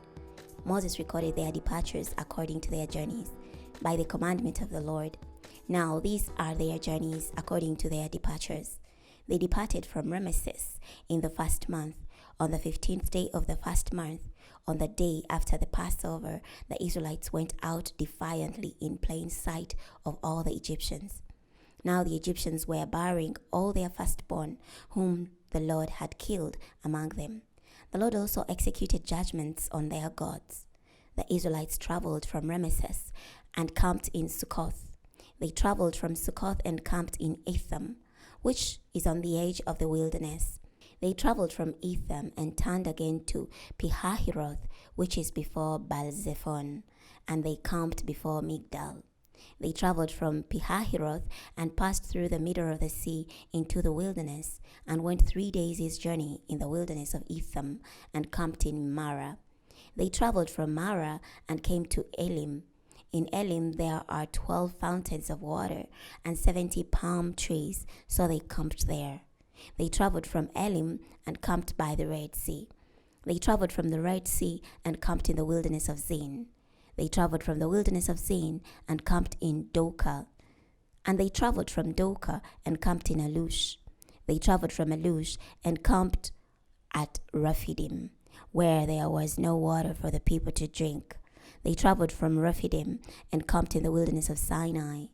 They traveled from the desert of Sinai and camped at Kibroth Hattaavah. They traveled from Kibroth Hattaavah and camped at Hazeroth. They traveled from Hazeroth and camped in Rithmah. They traveled from Rithmah and camped at Rimmon Perez. They traveled from Rimmon Perez and camped in Libnah. They traveled from Libnah and camped at Rissah. They traveled from Rissah and camped in Kehelathar. They traveled from Kehelathar and camped at Mount Shepher. They traveled from Mount Shepher and camped in Harada. They traveled from Harada and camped in Makheloth. They traveled from Makheloth and camped at Taharth. They traveled from Taharth and camped at Terah. They traveled from Terah and camped in Mithkar. They traveled from Mithkar and camped in Hashmona. They traveled from Hashmona and camped in Moseroth. They traveled from Moseroth and camped in Benejakan. They traveled from Benejakan and camped at Horhagdgad. They traveled from Horhagdgad and camped in Jotbathar.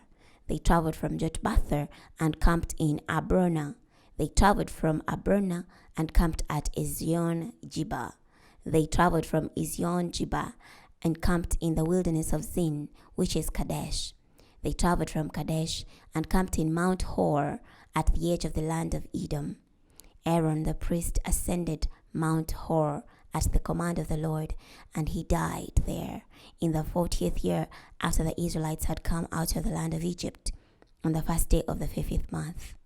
Now Aaron was 123 years old when he died in Mount Hor. The king of Arad, the Canaanite king who lived in the south of the land of Canaan, heard about the approach of the Israelites. They traveled from Mount Hor and camped in Zalmona. They traveled from Zalmona and camped in Punon. They traveled from Punon and camped in Oboth. They traveled from Oboth and camped in Iabarim on the border of Moab. They traveled from Lim and camped in Dibongad. They traveled from Dibongad and camped in Almon Diblathaim. They traveled from Almon Diblathaim and camped in the mountains of Abarim before Nebo. They traveled from the mountains of Abarim and camped in the plains of Moab by the Jordan River across from Jericho. They camped by the Jordan from Beth Jeshmoth as far as Abel Shittim in the plains of Moab. The Lord spoke to Moses in the plains of Moab by the Jordan across from Jericho. He said, "Speak to the Israelites and tell them, when you have crossed the Jordan into the land of Canaan, you must drive out all the inhabitants of the land before you. Destroy all their caved images, all their molten images, and demolish their high places. You must dispossess the inhabitants of the land and live in it, for I have given you the land to possess it. You must divide the land by lot for an inheritance among your families. To a larger group, you must give a larger inheritance, and to a smaller group, you must give a smaller inheritance. Everyone's inheritance must be in the place where his lot falls. You must inherit according to your ancestral tribes. But if you do not drive out the inhabitants of the land before you, then those whom you allow to remain will be irritants in your eyes and thorns in your side, and will cause you trouble in the land where you will be living. And what I intended to do to them, I will do to you. Chapter 34. Then the Lord spoke to Moses, "Give these instructions to the Israelites and tell them, when you enter Canaan, the land that has been assigned to you as an inheritance, the land of Canaan with its borders, your southern border will extend from the wilderness of Zin along the Edomite border, and your southern border will run eastward to the extremity of the Salt Sea. And then the border will run from the south of the Scorpion Ascent, continue to Zin, and then its direction will be from the south of Kadesh Barnea. Then it will go to Hazar Adar and pass over to Asmon. There the border will turn from Asmon to the brook of Egypt, and then its direction is to the sea. And for our western border you will have the Great Sea. This will be your western border, and this will be your northern border. From the Great Sea you will draw a line to Mount Hor. From Mount Hor you will draw a line to Lebo Hamath, and the direction of the border will be to Zedad. The border will continue to Ziphron, and its direction will be to Hazar Enan. This will be your northern border. For your eastern border you will draw a line from Hazar Enan to Shepham. The border will run down from Shepham to Riblah on the east side of Ain, and the border will descend and reach the eastern side of the Sea of Chinnereth. Then the border will continue down the Jordan River, and its direction will be to the Salt Sea. This will be your land, by its borders that surround it. Then Moses commanded the Israelites, "This is the land which you will inherit by lot, which the Lord has commanded to be given to the 9.5 tribes. Because the tribes of the Reubenites by their families, the tribe of the Gadite by their families, and half of the tribe of Manasseh have received their inheritance. The 2.5 tribes have received their inheritance on this side of the Jordan, east of Jericho, toward the sunrise." The Lord said to Moses, "There are names of the men who are to allocate the land to you as an inheritance: Eleazar the priest and Joshua, son of Nun. You must take one leader from every tribe to assist in allocating the land as an inheritance. These are the names of the men: from the tribe of Judah, Caleb, son of Jephunneh; from the tribe of Simeonites, Shemiel, son of Ammihud; from the tribe of Benjamin, Elidad, son of Kislon; and from the tribe of the Danites, Alida, Buki, son of Jogli; from the Jezaphites, Haniel, son of Ephod, a leader from the tribe of Manasseh; from the tribe of the Ephraimites, a leader, Carmiel, son of Shiftan; from the tribe of the Zebulunites, a leader, Elizaphan, son of Parnak; from the tribe of the Issacharites, a leader, Paltiel, son of Ezan; from the tribe of the Asherites, a leader, Ahud, son of Shelomi; and from the tribe of the Naphtalites, a leader, Padehel, son of Ammihud. These are the ones whom the Lord commanded to divide up the inheritance among the Israelites in the land of Canaan." Numbers chapter 35. Then the Lord spoke to Moses in the Moabite plains by the Jordan near Jericho. He said, "Instruct the Israelites to give the Levites towns to live in from the inheritance the Israelites will possess. You must also give the Levites grazing land around the towns. Thus they will have towns in which to live, and their grazing lands will be for their cattle, for their possessions, and for all their animals. The grazing lands around the towns that you will give to the Levites must extend to a distance of 500 yards from the town wall. You must measure from outside the wall of the town on the east 1,000 yards, and on the south side 1,000 yards, and on the west side 1,000 yards, and on the north side 1,000 yards, with a town in the middle. This territory must belong to them as grazing land for the towns. Now, from these towns you will give to the Levites You must select 6 towns of refuge to which a person who has killed someone may flee, and you must give them 42 other towns. So the total of the towns you will give to the Levites is 48. You must give these together with their grazing lands. The towns you will give must be from the possession of the Israelites. From the larger tribes you must give more, and from the smaller tribes fewer. Each must contribute some of its own towns to the Levites in proportion to the inheritance allocated to each. Then the Lord spoke to Moses, "Speak to the Israelites and tell them, when you cross over the Jordan River into the land of Canaan, you must then designate some towns as towns of refuge for you, to which a person who has killed someone unintentionally may flee, and they must stand as your towns of refuge from the avenger, in order that the killer may not die until he has stood trial before the community. These towns that you must give shall be your 6 towns for refuge. You must give 3 towns on this side of the Jordan, and you must give 3 towns in the land of Canaan. They must be towns of refuge. These 6 towns will be places of refuge for the Israelites, and for the foreigner, and for the settler among them, so that anyone who kills any person accidentally may flee there. But if he hits someone with an iron tool so that he dies, he is a murderer. The murderer must surely be put to death. If he strikes him by throwing a stone larger enough that he could die, and he dies, he is a murderer. The murderer must surely be put to death. Or if he strikes him with a wooden hand weapon so that he could die, and he dies, he is a murderer. The murderer must surely be put to death. The avenger of blood himself must kill the murderer. When he meets him, he must kill him. But if he strikes him out of hatred, or throws something at him unintentionally so that he dies, or with enmity he strikes him with his hand and he dies, the one who struck him must surely be put to death, for he is a murderer. The avenger of blood must kill the murderer when he meets him. But if he strikes him suddenly, without enmity, or throws anything at him unintentionally, or with any stone larger enough that a man could die without seeing him, and throws it at him, and he dies, even though he was not his enemy nor sought his harm, then the community must judge between the slayer and the avenger of blood according to these decisions. The community must deliver the slayer out of the hand of the avenger of blood, and the community must restore him to the town of refuge to which he fled, and he must live there until the death of the high priest, who was anointed with the consecrated oil.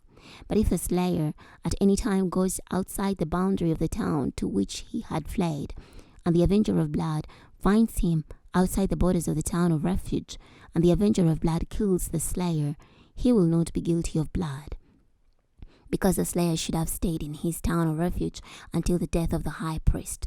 But after the death of the high priest, the slayer may return to the land of his possessions. So these things must be a statutory ordinance for you throughout your generations, in all the places where you live. Whoever kills any person, the murderer must be put to death by the testimony of witnesses. But one witness cannot testify against any person to cause him to be put to death. Moreover, you must not accept a ransom for the life of a murderer who is guilty of death. He must surely be put to death.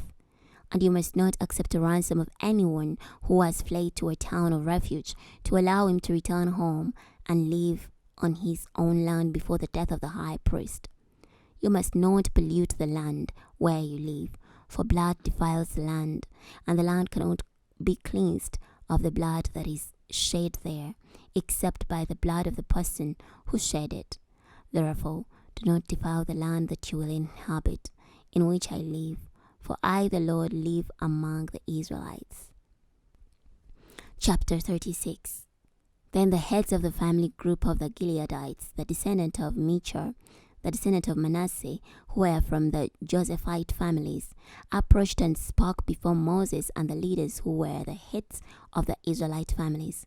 They said, "The Lord commanded my Lord to give the land as an inheritance by lot to the Israelites, and my Lord was commanded by the Lord to give the inheritance of our brother Zelophehad to to his daughters. Now, if they should be married to one of the men from another Israelite tribe, their inheritance would be taken from the inheritance of our fathers and added to the inheritance of the tribe into which they marry. As a result, it will be taken from the lot of our inheritance.